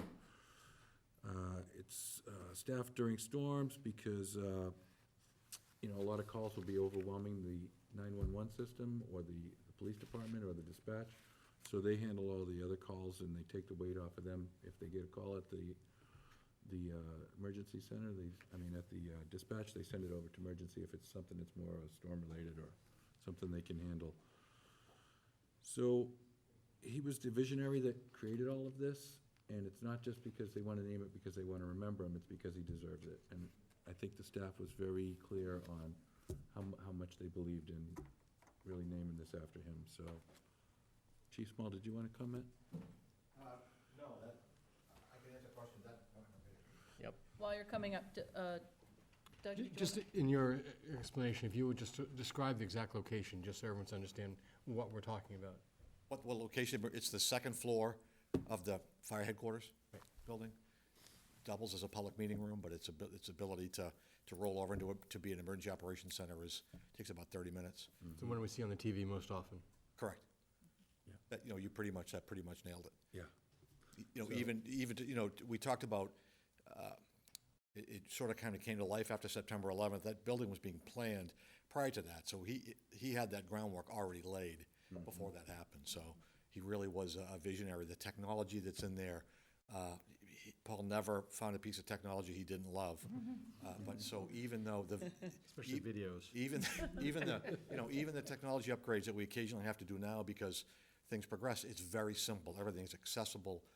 So he really was way ahead of the curve with that. Yeah. And it's a huge asset to the town. We have it up and running in big storms. I mean, Pete McConaughey, we had it up and running as a call center during this particular storm. And it's scalable. He was really way ahead of the curve, and it's a huge asset to the town. So, thank you for sharing that. With that, I would move that we finalize the process of naming the Emergency Operations Center after former Chief Paul Brodeur. Second. Okay, all those in favor? Aye. Great, thank you to our.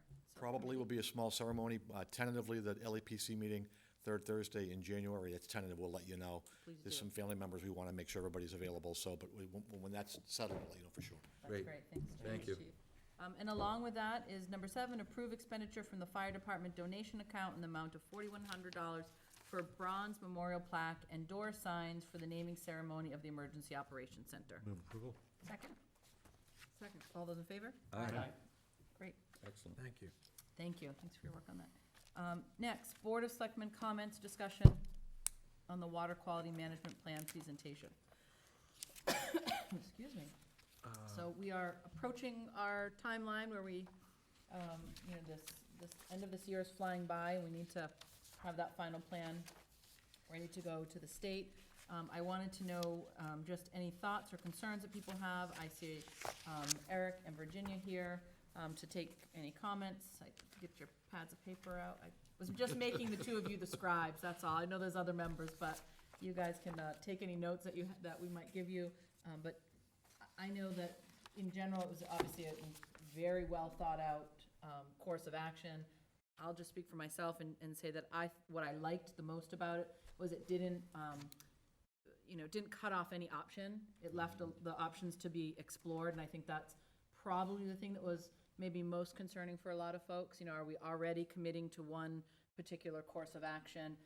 It didn't do that. It provided a lot of information, but also left open, because it's a complex, both needs are going to be complex as well as some of the other issues around, jurisdiction or permitting and all of those things, price tags. So I liked that it gave a lot of options and didn't, cut those off. So I felt very good about what was presented to us. Yeah, I think it's fine as is, and the one comment I would make is I hope we keep pushing for the outfall option, because it's a permanent solution to a long-term problem, and this problem isn't gonna go away.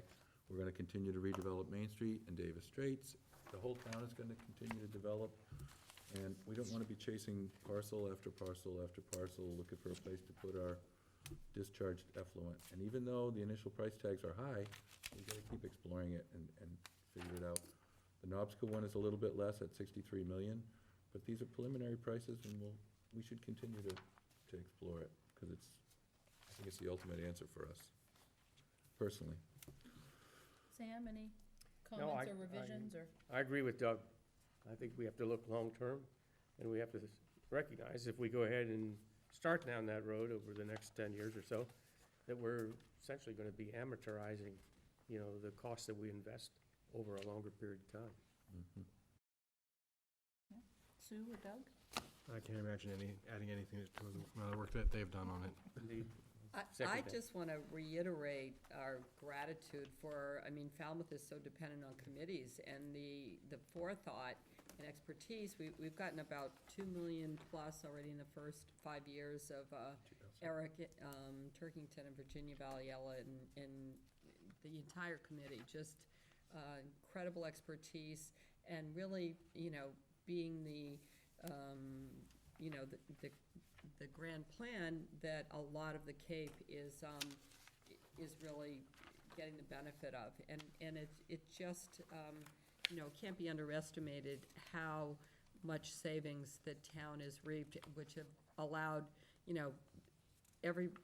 not only more programs and advantages in Falmouth in terms of municipal tax use, but also just, people being able to keep their money in their families to do what they need, as opposed to having even higher taxes it's just incredibly, we're incredibly grateful for that, so thank you very much.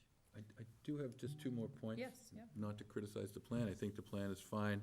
I've heard comments from some folks in town that wish we could accelerate the timeline a little bit more. Maybe include Phase 1 and Phase 2 as a single project if it's potentially feasible. The only other comment I have personally is, I hope we can rethink the idea about not going to the end of the peninsulas, because I know it's a practical solution, and I know we don't really have to sewer those, because the effluent goes out to the sound, and that's one point. The other point is that the land is eventually gonna be inundated at some point, or so we think. But I just picture that time in between when we're partially inundated, and the people are still living in their houses, and the septics are overflowing and washing into the street. It's gonna be a real ugly scene. It's the same thing we had in Silver Beach, and we're gonna do it again.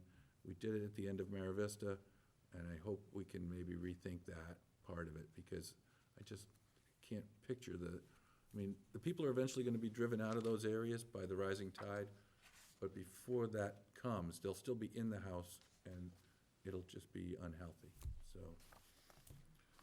And one other, Will it be better with inundated sewer pipes? Yeah, I think it will, because they're gonna be enclosed and tight. Let's hope so. I guess that's. I mean, maybe I'm wrong, but I'm kinda apprehensive I guess about. it's the same sort of thing we're talking about, the sewer line underneath the bike path. Yeah, Makes the whole system vulnerable. yeah. If that's sealed up pipe, then why are we so worried about it? Because it's like right there in the direct Well, path. this will be right there, and, I mean, if their sewer line goes all the way down to the coast, that sewer line is gonna be right there where the bike path is. And now you have the entire sewer line flowing right out into the streets, and, I mean, Yeah, it's tough one. I guess, so along those lines, I was just trying to look at these one more time. Is there going to be, and maybe someone from the committee can, just jump up and answer, but is there going to be sort of a overall look at exactly this issue? So a little bit of the, I guess it's just because it's on our minds, but the options in relationship to sort of climate change challenges. So in other words, do some of these options look a little bit different when we start to think about, exactly those issues, sort of infrastructure vulnerabilities and price tags associated with those? And I looked through it again this week, and maybe I'm missing it in these slides, but I'm just wondering if there's gonna be something in the report that, sort of an overarching message about, that's one of the things we're looking at. Virginia Valiella. At the moment, the matter of climate change is not really specifically addressed. There's no particular section there. It was in the committee's mind when we drew the preliminary conceptual area for sewering for the Great Pond watershed. So it doesn't go all the way down to the water's edge. It stops, well, I don't know the exact number of feet, but it stops considerably north of that. This report is really a summary of everything the town has done in the last 5 years and where we think we're going in the next 5 years. Right.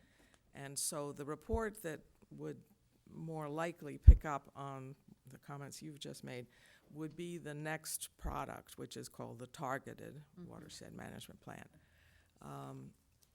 You had made a comment at the time we had the public presentation that the matter of coastal change and sea level rise needed to be a factor, and I think it was very good that you emphasized that.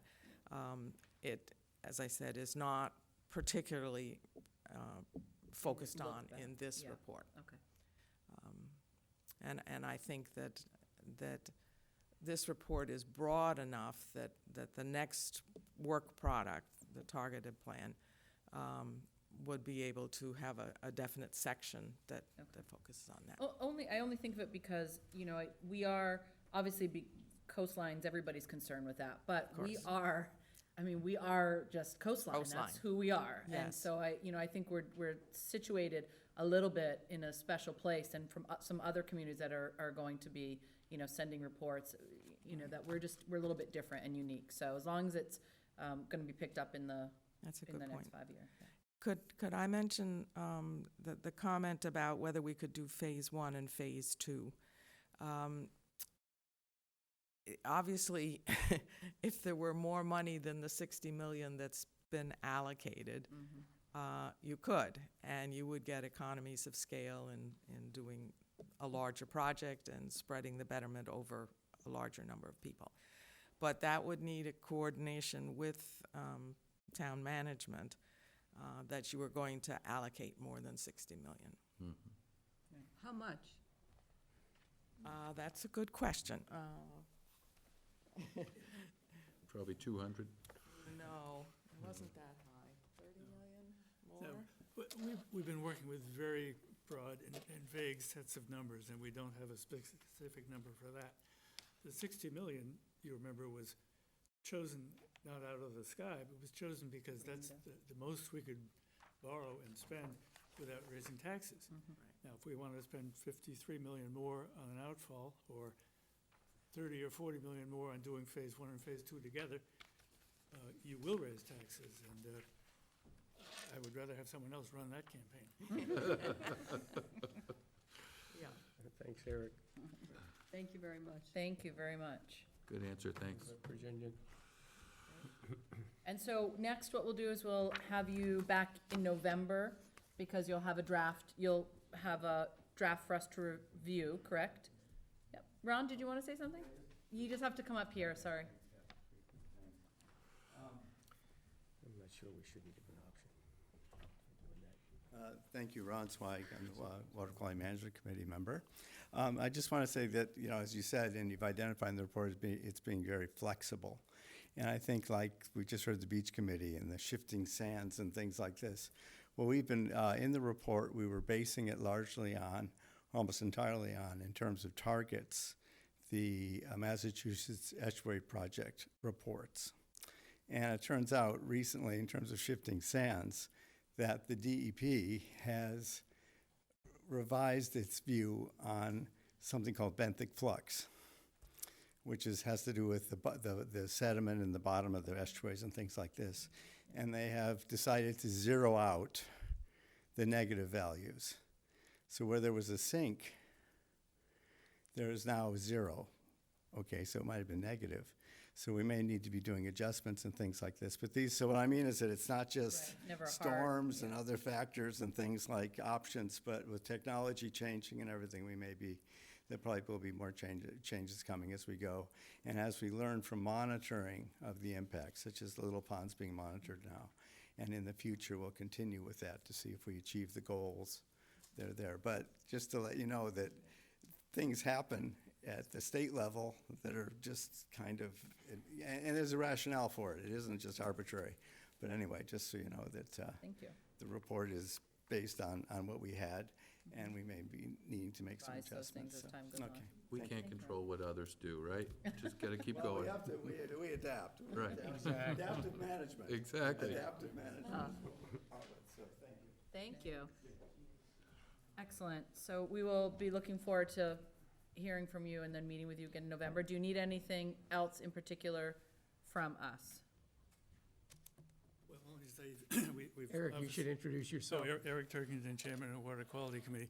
We've taken in the comments tonight, and we can certainly, work them in to the extent they already aren't there. But any other suggestions that the board might have, we need pretty soon, because not only do we need to get them, but our consultant needs to work them into the text and bring it back to you by hopefully the middle of November, which is not. So I'll just say to the board, I mean, I think, pretty much you're getting the thumbs up that we like it, other than the comments that we've made. But if anybody else thinks of anything, if you can have that comment to them by Friday, and that will kind of be the cutoff, because obviously they have to move forward. Does that work? That would be terrific. Okay, Right. great. Thank you. Okay, great. Thank you all. Thank you to all the members of the committee coming tonight and for all your work on this. Great.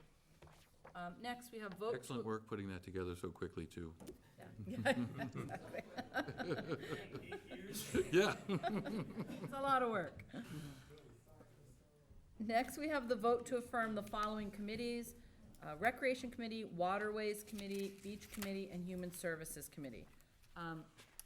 Mr. Suso and Mr. Johnson-Staub, do you just want to sort of explain why this is sort of happening in advance of town meeting?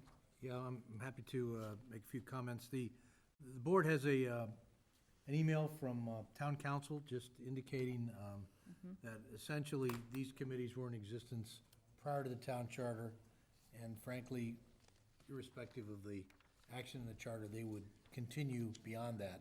However,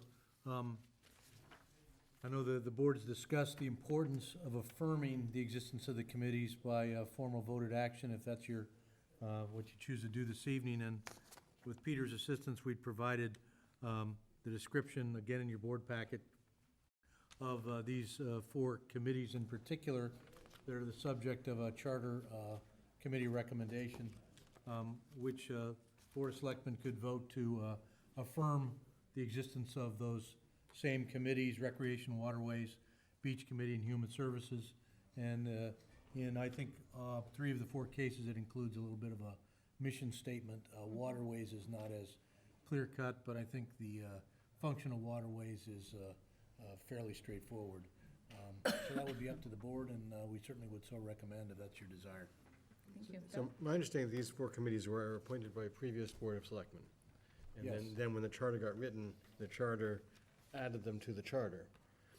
If they weren't in the charter, they would still be existing by a previous vote of the Board of Selectmen. That's my understanding. And so we would just be re-voting a vote that a previous board made, which makes perfect sense.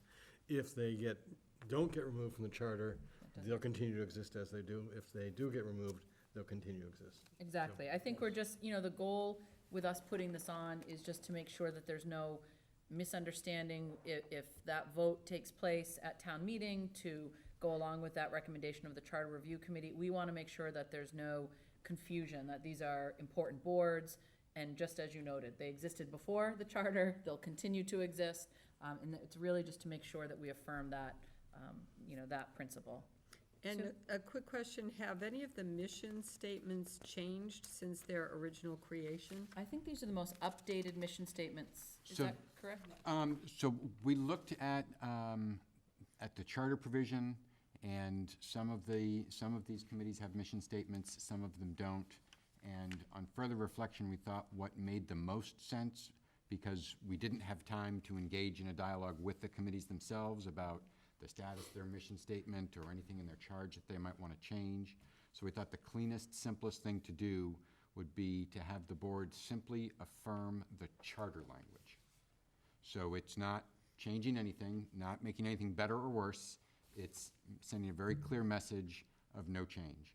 And that way, certainly if the board does want to ask each of these committees, or any committee for that matter, to revisit the mission statement, update it, make it more current, you may want to, have an opportunity to have a dialogue with them before you take action on that.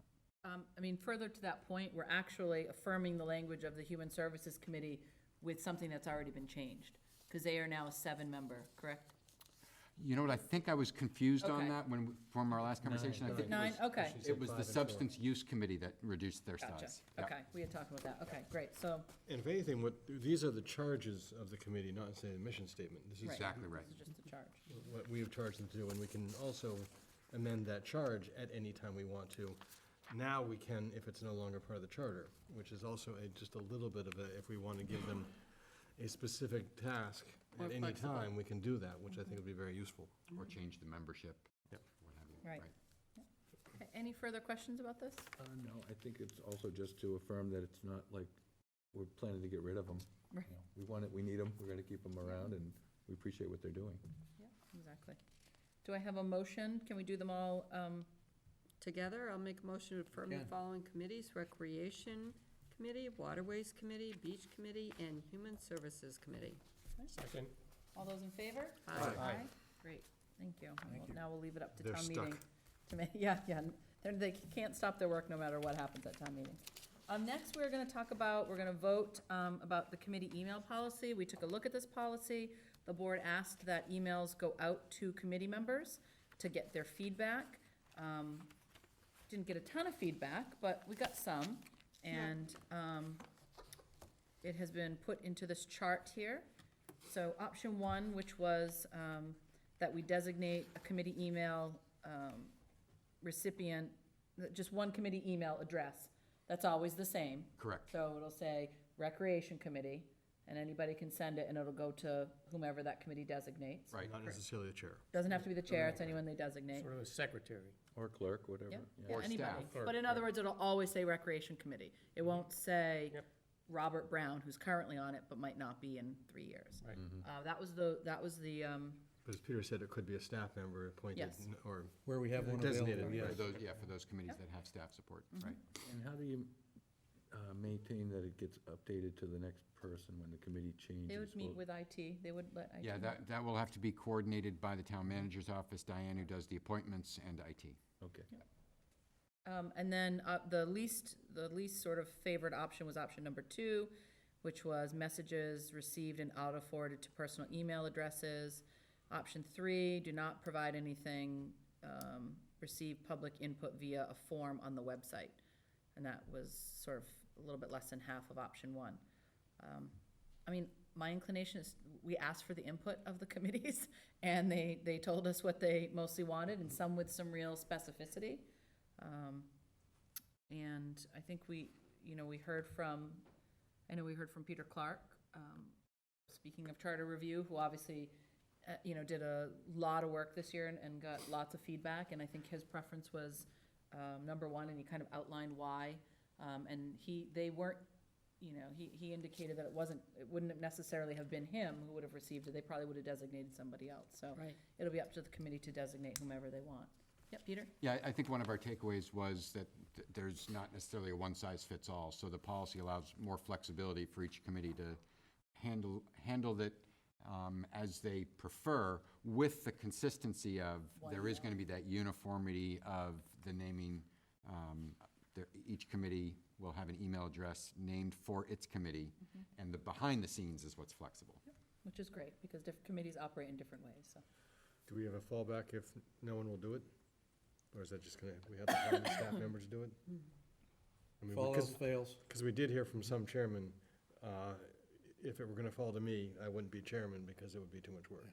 The chair can designate another person on that committee, or another individual, if it would be a staff member available, for instance, so there is some flexibility if the chair prefers not to.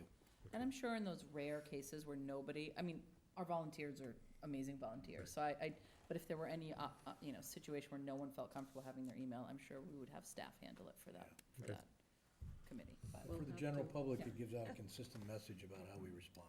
Right. Well, I would move approval of option number 1 for our committee email policy. Okay. And I guess that the policy's bigger than what option 1 says, but the option 1 version of what we received before. So, you have also in the packet tonight a revised draft policy, which I think is consistent with option 1. Okay. So if that's the board's pleasure, that is the policy we will roll out. Okay, we have a That's what I was motion? moving. Okay, we have a second? Second. Very good. All those in favor? Aye. Aye. Great, thank you for working on that, and thanks to everyone who gave us feedback, that's exactly what we needed.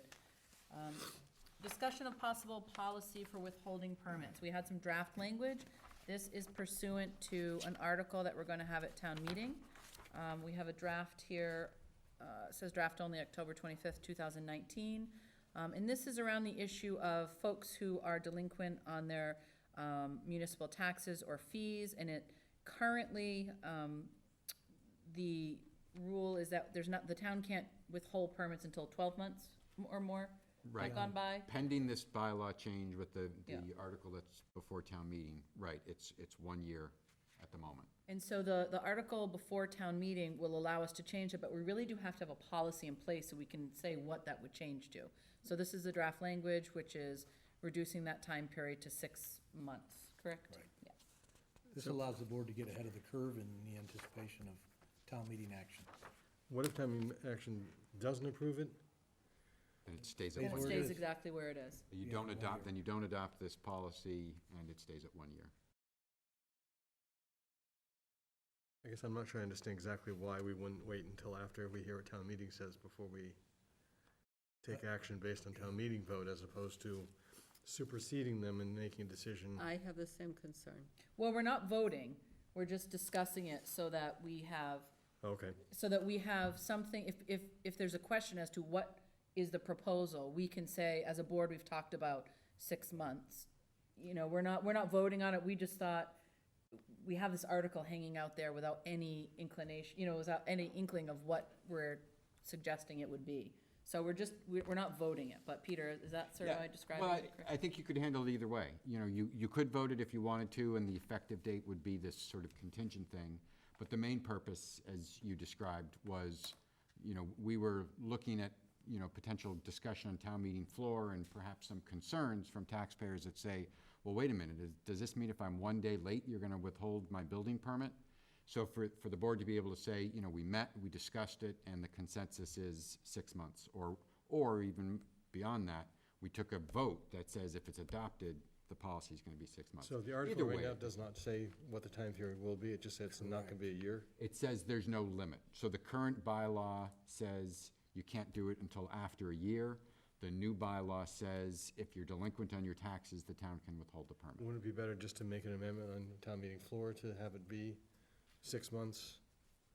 And have that be clean, saying this is exactly what we're talking about, is we're suggesting it be a 6-month period. Agreed, otherwise, there's too much of a loophole here, it's indefinite, I agree. Okay, I so mean, I would be happy to vote this policy and then also have our recommendation be that we make the amendment on town meeting floor for it to be 6 months. Just, devil's advocate, the only advantage of not putting it in the bylaw is you try out for 6 months and then staff comes back and says, really 3 months would be better, or 9 months would be better. I think it works either way. I'm just, throwing that out as a consideration. Well, I think then we would have had to have had staff input to recommend to the board a proposal of 3 months or 9 months. We're using, it's a lot of confusion. I like Doug's idea about amending on town hall, at the meeting and just going with the 6 months. As a contractor, I find it hard to endorse. Just one more thing I'll have to do.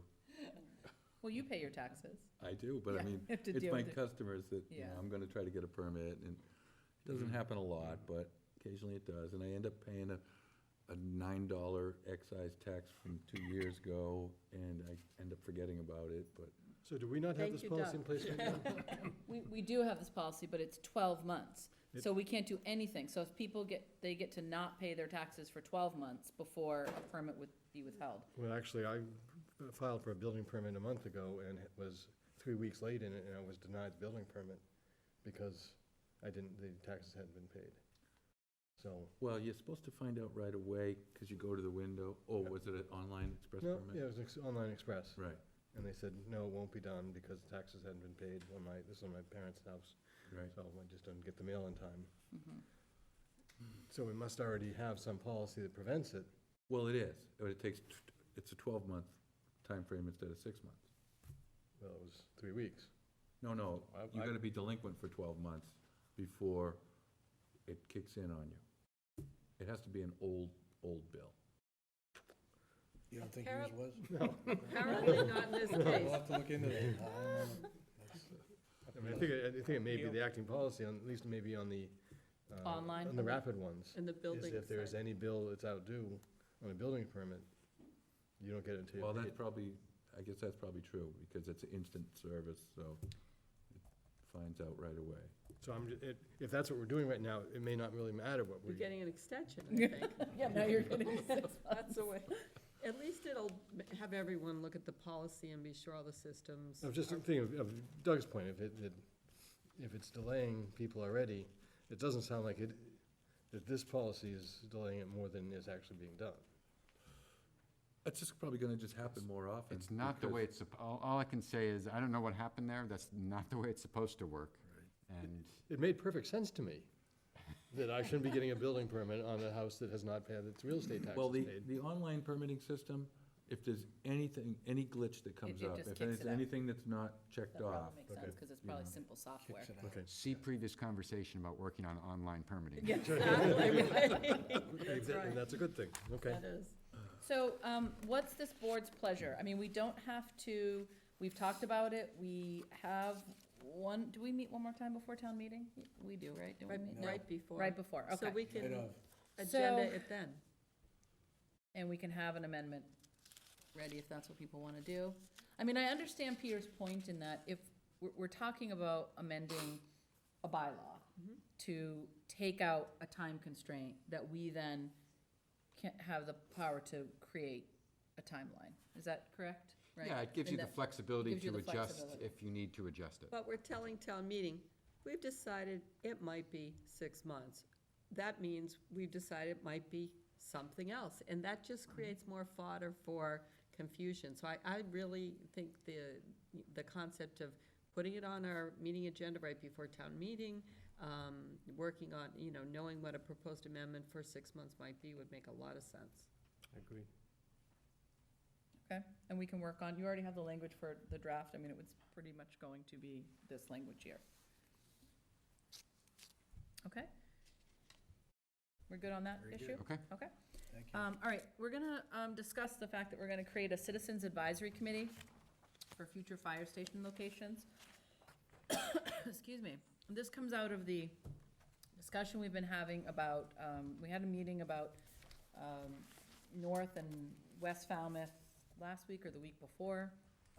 And I think it was really clear that this is truly a conversation about how we meet all of our fire needs appropriately in town, given that we have some older facilities, some facilities that aren't really serving the needs, and certainly have some, inability to serve those needs in the future.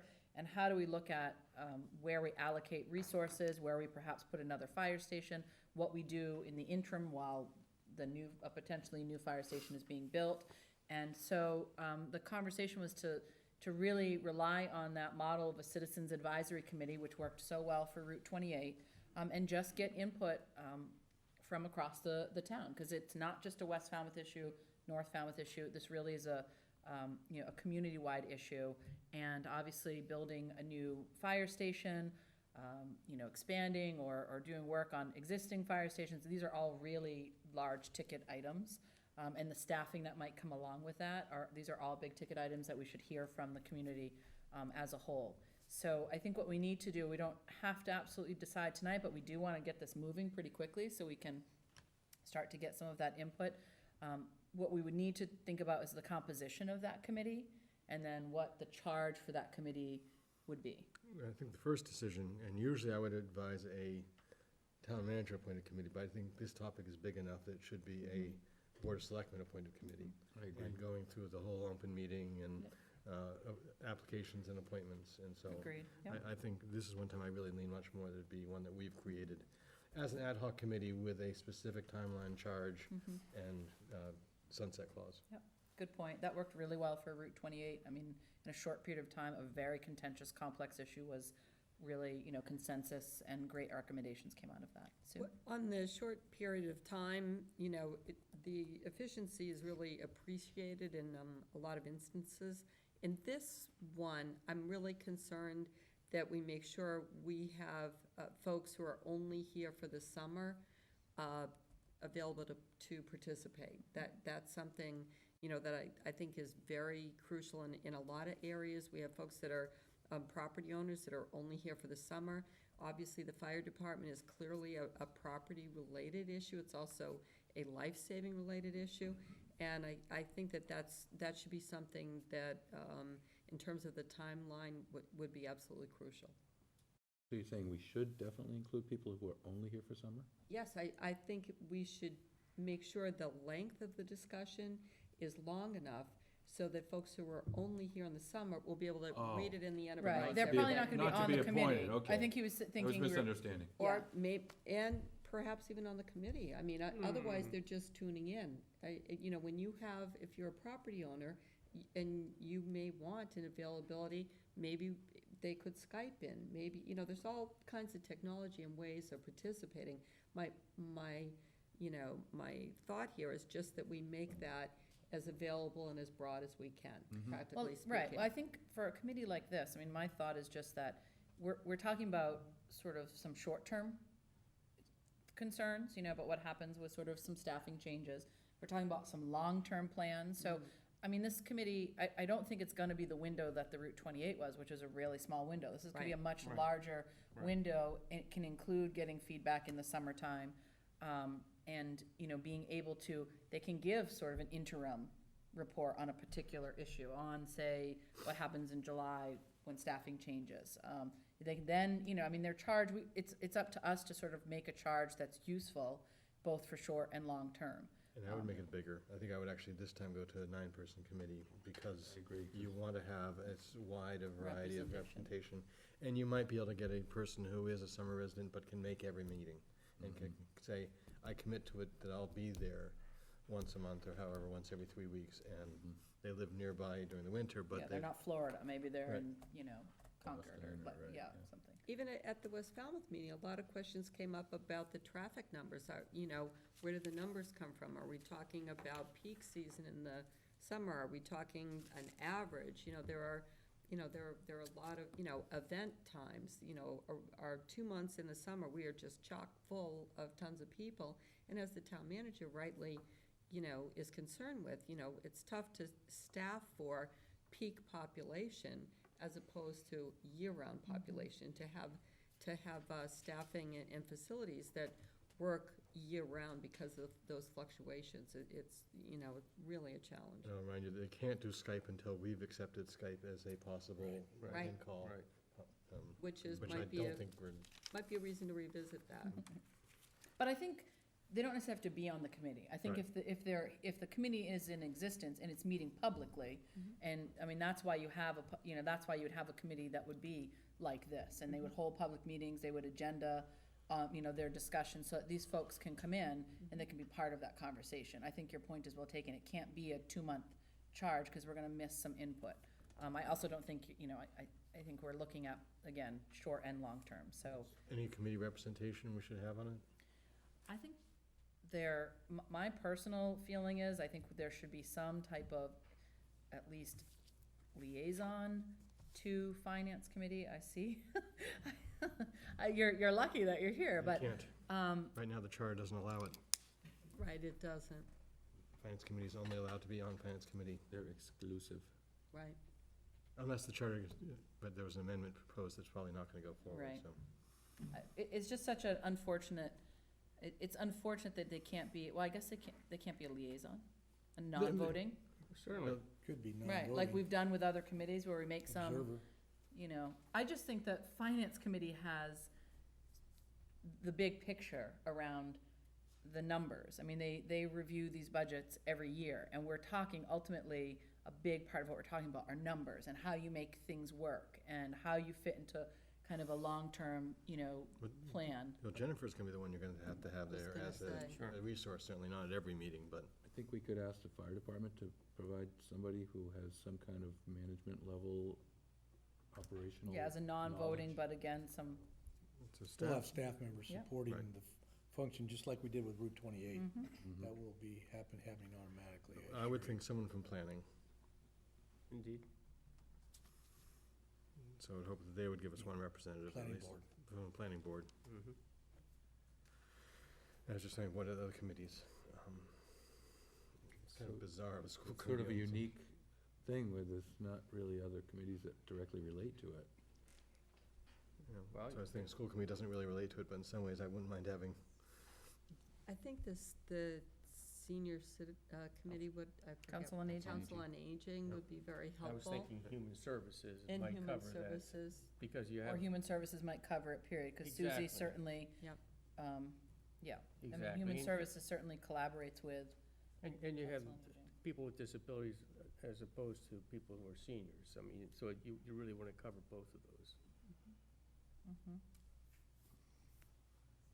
Well, if we have our transportation management committee, that might be a, It's a good point. Composition, right. Yeah.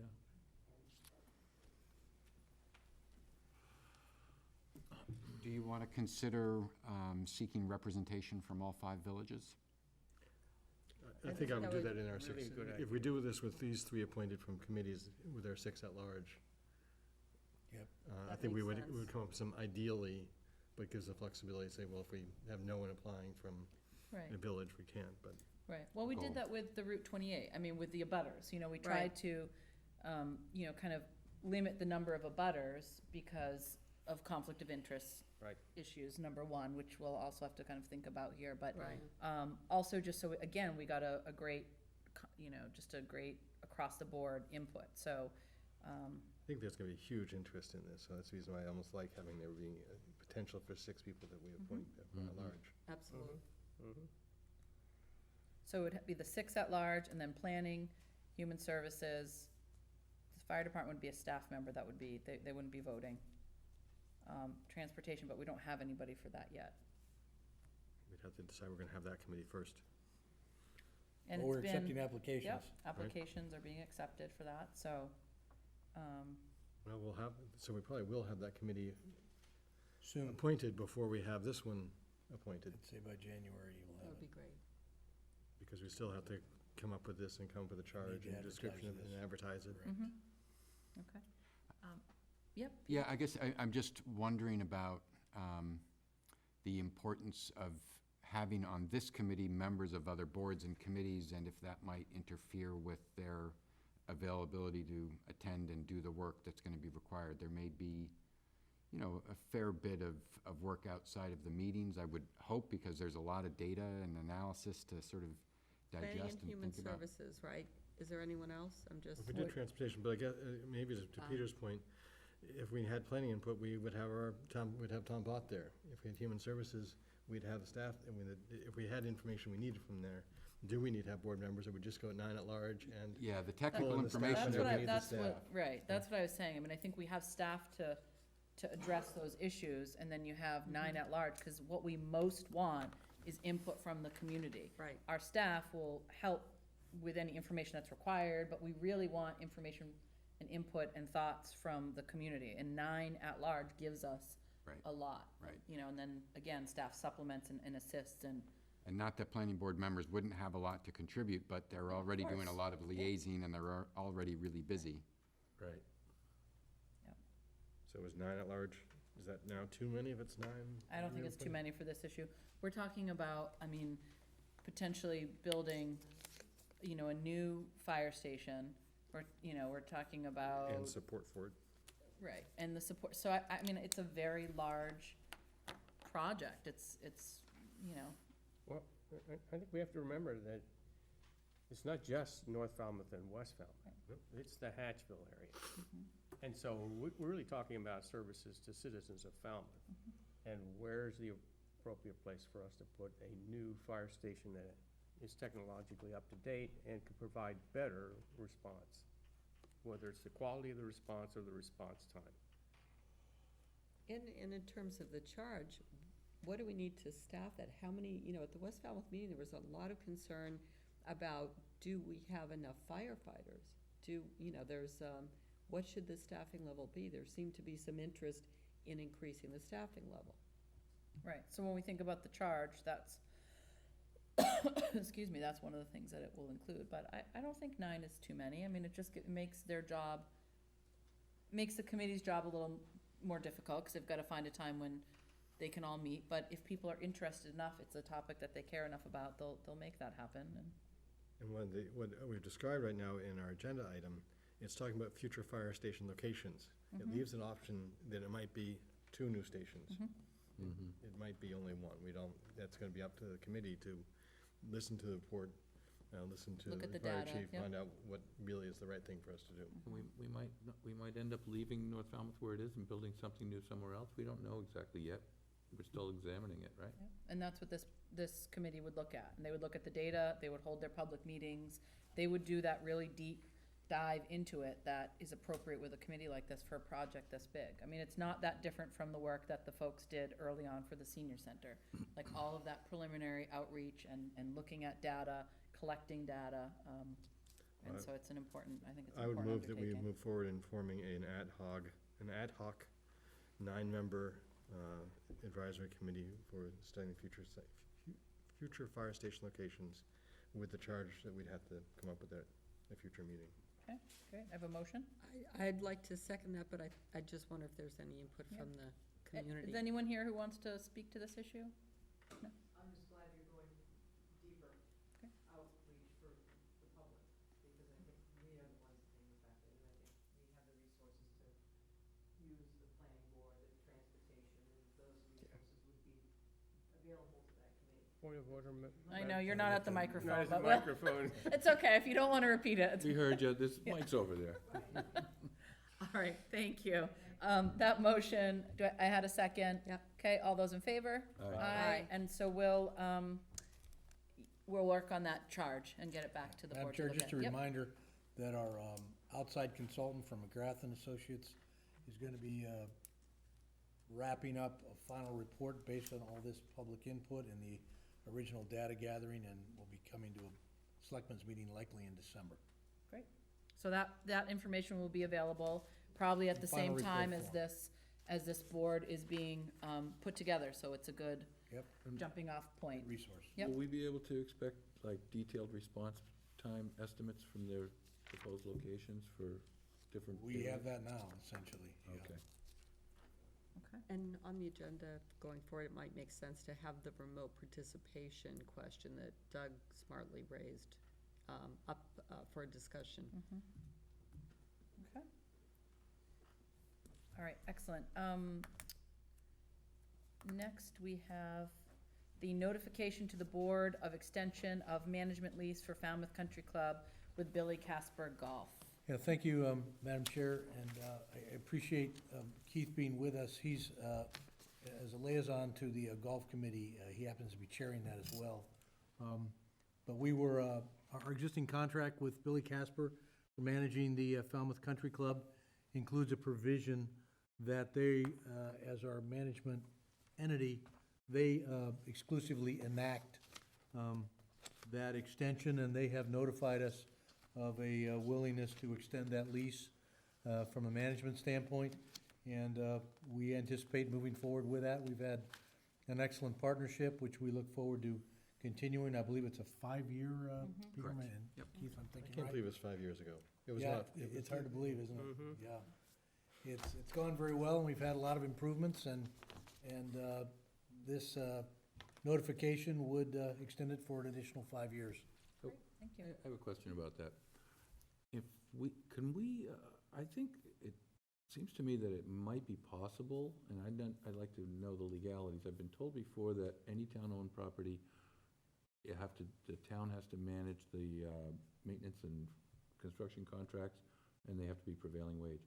But if you could work out a deal with them in their lease that they manage their own projects, I think they might be able to do it at regular market rate value. I'd like to look into that if it's possible, because that would give them a lot more ability to manage their own course the way they want to, do projects the way they want to, at a lower cost, be more cost-effective for everyone. Can you? Happy to explore that further. I don't think we anticipate any major projects in the coming 5 years that would necessarily apply, but it's good to have that looked into, no You problem. never know, they might want to build a new clubhouse if it was practical. So this, it's interesting because the Golf Advisory Committee met just last week, and in the context of a 5-year, and this topic really came up in that discussion, and Billy Casper was represented, the general manager, Matt, whose last name I'm going to not remember, was there, and within the context of a 5-year lease, it's just not enough length of time to recapture an investment in anything, in any major sort of capital improvements. However, at the end of Today is this, at the end of this 5-year term, the discussion that we started to have at the advisory committee level is, do we want to contemplate a longer lease? And a longer lease might allow For some of that. for an investment by a private operator. I have spent some time researching your specific procurement question, and the short answer is it is possible to set up a situation where a private leaseholder can make improvements without paying prevailing wage. However, there are like 12 steps that you have to hit in order to make that legal and feasible. Right. One of I'm them sure is, so it's not a straw man, because every municipality Right. would do that if it were a simple, right? the law, my understanding is the law changed after the town of Andover cleverly sold a school building for $1 to a nonprofit, which then made $12 million in renovations without Sold it prevailing back. wages, and then sold it back to the town, which worked brilliantly. They got an innovation award from the MMA, and then the law was changed.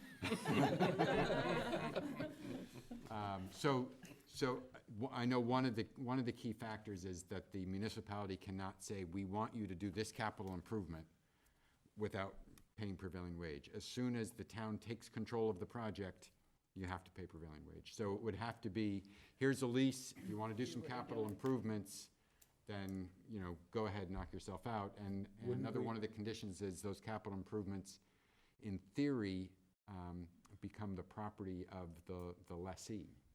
But that's Which is certainly, impractical in the case of a building, but that's certainly not the way any of our leases are working out right now. That we have about 5 or 6 leases that the town currently has for $1, where local organizations are handling the maintenance and handling the capital improvements on their own and owned by the town. Right, so, But the property, the property is the town's property, and we have the right to take over all of the improvements. But I have no idea if these organizations are, I'm sure they have no idea Like NOPSCO, we're about talking prevailing about wage. like Highfield. Highfield. yeah, Highfield's a better Highfield's example. the better example, and I don't think the town is saying, here are the improvements we want you to make. Right. Right, they're just, now, whether we've followed the 12-step program that, Was, that is that now you're in supposed to, right. that's now in effect that you're supposed to follow, I don't know. Especially because a lot of those were actually funded by, some of those improvements at Highfield were funded by taxpayer money. Right. CPC grants. Right, which would suggest that they would have to follow prevailing wage. Right, and I'm not saying they don't, I'm just, There actually is an exemption for CPC funds where you, I don't know about prevailing wage, but for procurement law, you do not have to follow procurement law for CPC Oh, funds. Okay. But So maybe that's it. but I'm just saying, it's It's not a the same. big property and it's a big investment. Yeah, no, Yeah, it's worth looking It's a into. long-range yeah. thing, maybe if they would want to agree to a 20-year lease, it's a less headache for us and. something that could be Yeah, but contemplated. That would be putting 5 a lot years of off. trust in an organization to remain consistent over a 20-year period. Mhm. I would not be comfortable with that. Yeah. Mm. Because, people leave and change, the personnel changes, and you're gonna get a very different kind of service. So I think that's a What's too the long longest a lease? time. Isn't the longest lease we can do now 10? Well, it would require town meeting approval to go for a longer lease, yeah. Yeah, I don't think that's prudent myself. I don't think we'd get the town meeting vote for it either. But I did want to note that the advisory committee. Is looking at some, is- just looking at it, yeah. Yes, but also on a more basic level for this extension, very supportive of the extension of this 5-year lease. Okay. Keith, did you have anything to add to that? Not really. You just have to come up here, sorry. I let one person go by, can I get a Keith habit? Schwegel, the chairman of the Golf Advisory Committee. It was interesting to the Golf Advisory Committee, when you approved this extension, at the end of that, it'll be 20 years that Billy Casper's been managing. So it's a pretty long time that they've been around. We discussed Board in between. That's at the end of this last award, it'll be 20 years, it's 15 now. So the reason we discussed the longer term, they voiced a willingness to invest in more infrastructure, like a clubhouse and other things, if they had that long-term lease. So, I mean, it's something you could think about. I don't know if provisions could be written into a contract to protect both parties, like you just brought up, if they changed the manager, to make sure that they didn't have a problem, that the services didn't deteriorate. So they've been doing a good job going on 15 years now. Yeah. So. But pretty consistent staff, too. I think Matt Burgess has been there, the manager, for Yeah, over reasonably 10 years consistent. now. You just can't count on that. Exactly. And they're willing to do some projects, but they needed a guarantee for more length of a lease. Right. Might be And I nice- did want to point out, there was the initial lease, I believe, was 10 years or 5 years at the 5-year renewal, and then there was a competitive selection process, Correct. which they happened to again win. Yes. So it was two separate contracts, each of which extended up to 10 years. And they were not the only applicant at the last time. No, they weren't, right? I think they thought- were the last time. Last time they were the only one, the first time I think they were. Okay. You're right, okay, that's right.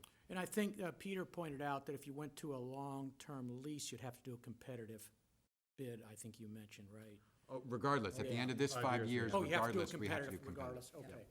So that was just what we. But it we might just- be, it might be nice to just get a report, in sometime this coming 2020, about some of those things that golf committee is thinking about and talking Absolutely. about, because I think this is a piece of property that lots of folks, have an interest in terms of what are we paying out, what are we getting? So to have that, to hear just some of the thoughts that you might have, Absolutely. I think would be great. Absolutely. We haven't been consistently meeting, we didn't have full staff. Yeah. We didn't have a quorum. Right. That's what happened. So we're up to full staff now. Perfect, thank you. No, thank you. Great. Okay, so so that's just a notification, we don't need to vote, that, okay? Just wanted to make sure that we had a conversation about it. Okay, we're gonna talk about, coverage for precinct meetings, which are happening starting this week.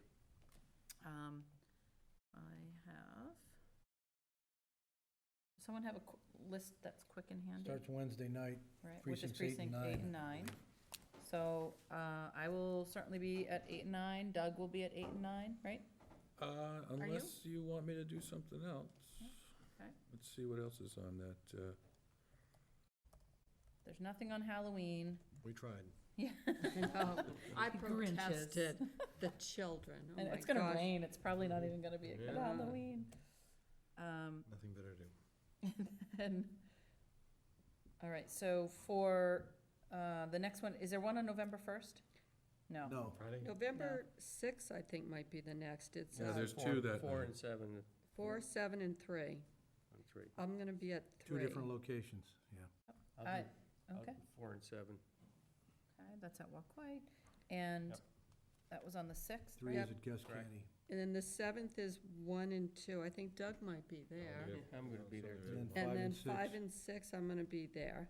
And that, tell me what, 5 and 6 is on the, It's also on the 7th. Also on the on the 7th, 7th, right? right, yeah. So I'll, Falmouth. okay, so I'll also be at 5 and 6 with you. Great. Geez, I haven't even picked one yet. I know. We wanna make it light for you. Can you do Usually- can you do the 3rd? Can you do precinct 3 on, I can. okay, It's my old stomping ground. yeah. Yep. Yeah.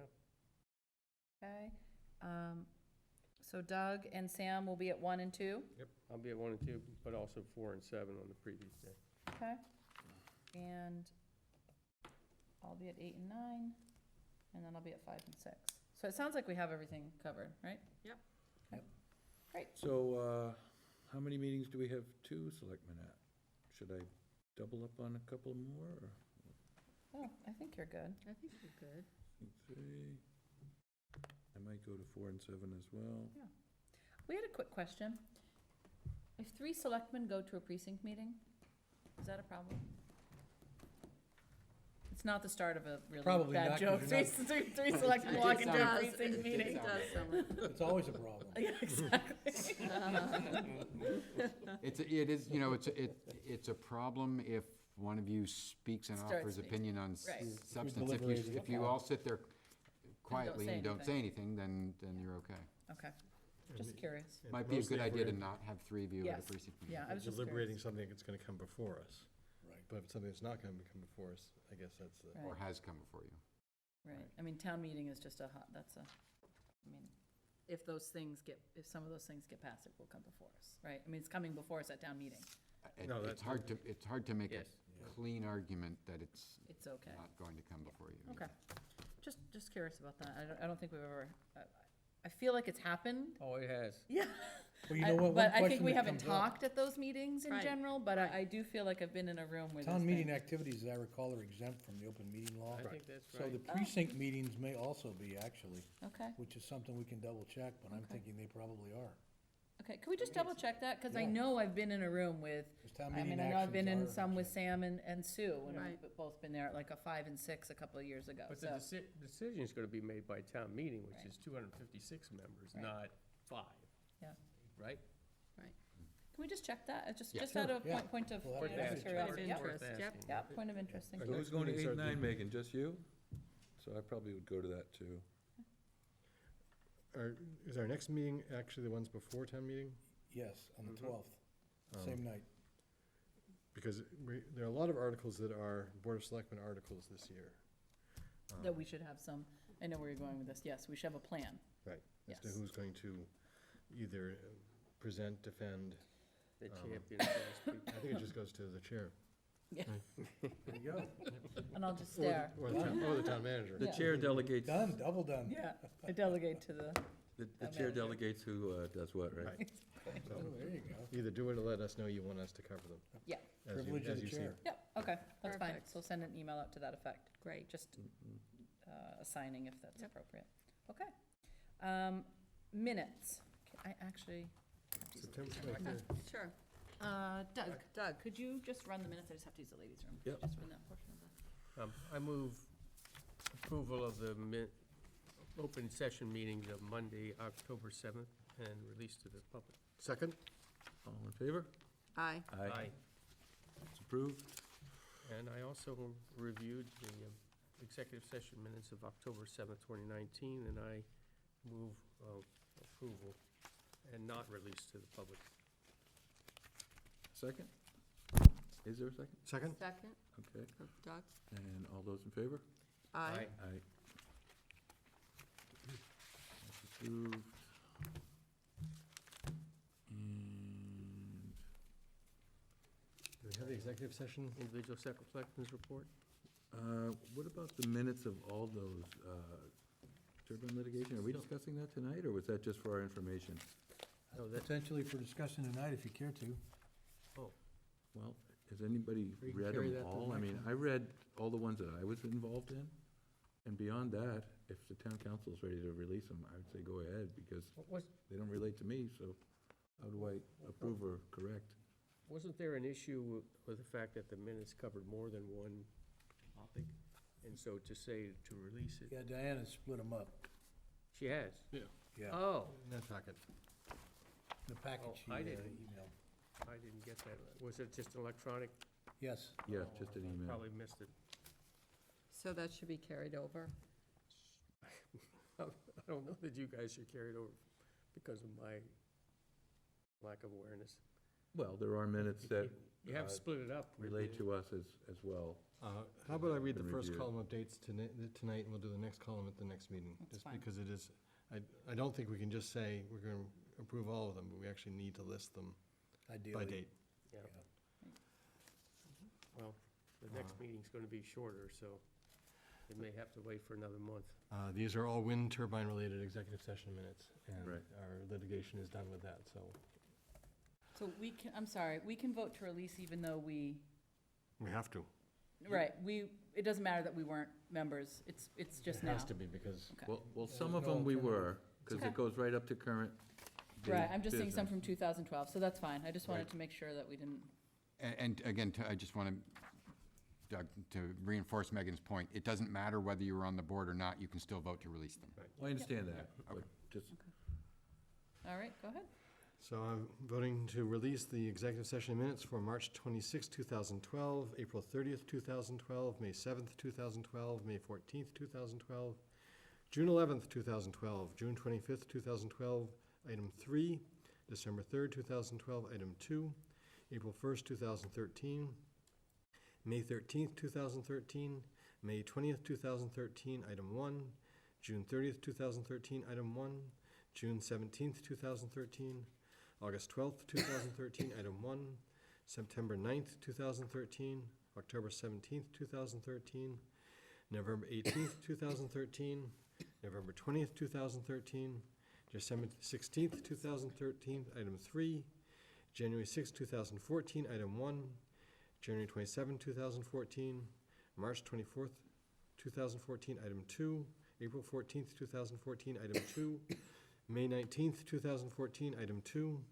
June 9th, 2014. July 14th, 2014. Item 2. July 28th, 2014. Item 2. March 2nd, 2015. Item 1. March 16th, 2015. Item 1. March 30th, 2015. Okay, do you have a second? Second. All those in favor? Aye. Great. Should I just Do you want me- continue? I can do it. Do you want me to do it? We'll give it a break. I just, it wasn't for my voice, it just, Nope. June 1, Bill. 2015, number 3, item 3, excuse me, June 29th, 2015, item 4, July 27th, 2015, item 1, August 10th, 2015, item 1, August 24th, 2015, item 2, September 22nd, 2015, item 1, October 19th, 2015, item 3, November 16th, 2015, item 1A and B, December 7th, 2015, item 1, January 25th, 2016, items 1, 2, and 3, February 11th, 2016, item 2, February 22nd, 2016, item 1, March 7th, 2016, item 1, April 25th, 2016, item 1, June 27th, 2016, August 29th, 2016, item 2, October 17th, 2016, item 1, November 14th, 2016, item number 1, November 21, 2016, item 1, December 5th, 2016, item 1A, B, and C, December 19th, 2016, item 2, January 9th, 2017, item 1, 2 parts, April 10th, 2017, number 1, item 1, April 24th, 2017, item 1, June 26th, 2017, item 1, July 10th, 2017, item 1, January 8th, 2018, item 1, and May 7th, 2018, item 1. second. All those in favor? Aye. Great, thank you very much. Thank you. You were there for this, weren't you? Okay, individual selectmen's reports. Who wants to go first? I don't I'm going to really start make any just with notes. a request to follow up from the Cape Cod Marathon report earlier. I'd like to get a little more of a report. I was actually surprised to see how many roads were closed for that today. I'm sure Chief Dunn had made that suggestion, but it was not certainly part of the application when it came to us that there's going to be any road closure. And I just would love to have a report, either from the director or from the police chief, as how this weekend actually went. You got that, Peter? Yep, thank you. How many roads were closed? I didn't really notice any. Most of Surf Drive Was it? and Main Oh, Street. that's certainly. because the bike path, right?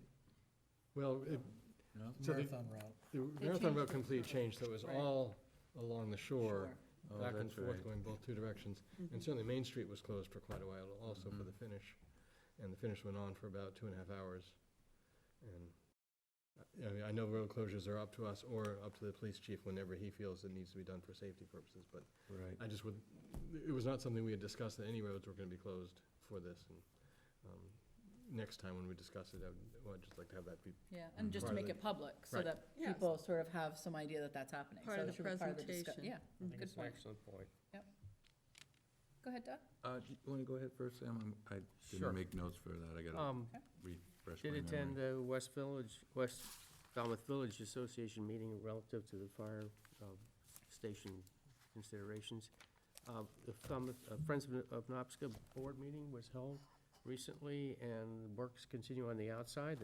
Are issues about that Christmas by the Sea weekend, where they generally had a number of events, and they're trying to work that out so that they actually can have access to the tower and still do some of those events, but that's yet to be determined. Julian and Tom Bott and I actually sat with Tom Kerr, who's the director of the CCRTA. Also present were John Kennedy, who's the operations general manager for actually the operations of the CCRTA here on Cape Cod. Colleen from Cape Cod Cape Cod Commission was there to listen in, and then there were some staff members also all in attendance, and they were basically reviewing our concerns about parking and traffic and the beach, population, and how we might be able to benefit from some shuttle services that they might offer. They do shuttle services for Provincetown, including out into the National Seashore, not just within the municipality of Provincetown. So we're basically asking them to consider providing some sort of services for us. And they basically were quite open. I don't want to put, words into their mouths, but Julian can step in but I think it was a productive meeting for them to hear some of our transportation needs and the potential of them providing us with some sort of shuttle services to help us address moving people around the town from available parking and helping to alleviate some of the congestion of people searching for cars downtown, Surf Drive, at Chappaquiddick Beach, where we've had these traffic. Oh, yes, and then there's Goodwill Park. So anyway, so we've at least. We talked about these additional lots, pardon me, Sam, that, Right. town meeting as well, and how they might be a feeder for those as well, pardon me.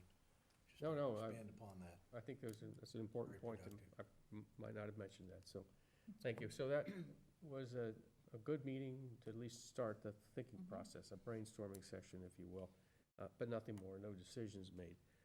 But I was pleased with their openness and listening to some of our concerns and how they might be able to help us. Let's see, and the last meeting I attended was a CPC meeting where they're already looking at April 2020 town meeting. So looking at articles and reviewing them and asking the applicants strategic questions. So, that's it. Thanks. Go ahead, Okay. Doug. So a couple of weeks ago, I attended the SNEP Grant Awards at Webner. I don't know if I reported on that. It's been a while since that happened, but one of the things that I was very excited and interested to learn was that they awarded money to do the permeable reactive barrier at the head of Shorewood Drive there on the little town-owned parcel there that going to really intercept a large plume of nitrogen that's from the old wastewater plant at Otis. I think that's where it's from. And so that was great. There was a bunch of people there from the local area receiving grants from federal and state agencies, which instead of just regulating us, now they're coming and giving us some money to fix problems, which is a great change, instead of just saying fix it and get it done and let us know. So that was a very encouraging meeting. Last week, I went over to meet Eric and her name escapes me right now, but we went over to Mill Pond and rip out the weeds. Yes. So we did a little test project in the first corner of it, and boy, it was tough going, because we chose to do it at the time when the water was being used in the bog, so it would be kind of sequestered. But we kind of shot ourselves in the foot, because there was not even enough water in the pond to navigate through the weeds. It's so thick, you can barely push the boat. Wow. So one of the volunteers ran back to his house and made up these wooden sticks with little wooden things on the bottom to get us to push, because we Wow. couldn't row. Wow. And we couldn't even navigate. It's so thick with vegetation, it's crazy. So we So it's gonna tested be out hard the work. equipment. Yeah. Yeah, it'll work better, I think, with more water in the pond, so what we're gonna probably modify our plans. It's good that we did this practice. Modify the plans to maybe raise the water level in Mill Pond prior to the harvesting, then we can work more effectively, and it'll still have the water sequestered, and then when he wants to take the water for the bog, it won't be a problem. So I think we've got a good idea. We took out like almost 800 pounds of weeds with a small crew of volunteers. And it was really interesting how the tools worked really well. The little chopper thing, once we could get the boat motor to work in the weeds, the weed chopper was working pretty well. And then I used the other tool, which is just a V-shaped blade, and you toss it in the water and you pull it back towards you, and it cuts the weeds as you go along. And then you go along with your little scooper and scoop them out into the basket. So it was kind of primitive start, but we got some good ideas and we learned a lot from it. So, That's great. That's incredible, hands-on. yeah, I was Look, you glad took to. pictures. Yeah, we got a few. Ah, fun. And then I attended the Marks Building Committee again this week, and got some talented people on there that have taken their own initiative to go around and photograph and document all the existing different windows. And Tom Renshaw and Mike Duffany were comparing notes about, Tom's a real expert on old antique windows, and he's identified several different eras of window, and they're trying to figure out which one they think are the most important architecturally and historically. So they're taking an active interest in that building. Neat. And then today, I attended the dedication for the opening of the next project, the groundbreaking, I should Coonamessett. call it, for the Coonamessett Greenway. Yeah. And that's a great project, and it's Wow. really moving along fast. They've got the walkway all completed across the bog, so they're ready to rip out that next water dam structure. And a lot of people showed up. It was a big crowd, so That's great. really cool. Super. I couldn't make it. Yeah, so that's it for me this week. Great. I just wanted to mention the Housing Trust annual meeting at Woods Hole was very well attended. Housing, obviously a big concern for a lot of folks. Also went to a steamship sort of joint meeting that was held by the Woods Hole Citizens Group, but also had some island folks there. So kind of a good effort in terms of really, looking around at the issues that the community wrestles with in a real holistic sense. So, there's a lot of progress being made there, and I guess the steamship folks are looking at having continuing conversations with them and as they look at their mission plan and look for input into that. I went to a climate change forum that was held by the League of Women Voters, and Charlie McCaffrey presented, and that was sort of a good overview. Those are the couple things that I was the only one able to attend, so I wanted to mention. It's so nice that Woods Hole Golf Club welcomes these nonprofits, because I think it really gives a boost to their annual meeting. Yeah. Because people want to be in that nice space. Right, it And the does. bidding was good on the, Yeah, auction items. that was fun. how about Dave Fertillo? He bid on the, Troy Clarkson gonna come over and cook him dinner, and he invited the whole table to come for That's dinner. That was always a great. big one. Oh, That Troy's- was what fun. Yeah, fun. Troy's done that for FEF, that's, let me see, anything that's different from what folks have noted. I did meet with, or attend a meeting where school committee, did a viewing of one of the proposed sites for the carousel of light, the potential long-term, home, which is sort of at that slope downside of the Mullenhall property where the old Hamlin Avenue used to run through before we changed the route of that road. And so the group of folks who have been championing the Carousel of Light sort of had their plans there and had their architect there and their engineer to kind of look at what it might look like, and school committee had their questions on hand. So it was really nice that school committee accommodated that and came out and saw the actual site, because I think even for me, I've looked at it before, but they had staked it out, so you just get a real sense of what it would look like there. And so we'll see where that goes, but that was a great opportunity to kind of hear some of that back and forth between. Are they gonna be able to maintain that nice path that walks through there? Yes. Okay. Yep, it wouldn't touch that if it goes where it's proposed. Yeah, It wouldn't even touch where like the And bench is. yeah. You can- Surprising that they were able to squeeze it in Yeah. and still keep 50 that. feet. Yeah. It's a big, that's why it was so important to get there. It seems like that's a narrow area because it narrows toward the front where the cupola is. Yeah. But actually, it really is a wide piece of land. So at any rate, we don't know. It's school committee's gonna make their decisions and weigh in with their thoughts, but it was nice just to have them come out and view it, and for this other, for the Carousel of Light folks to be able to really just, kind of answer any questions in the space. So, okay. Julian? A couple things, thank you.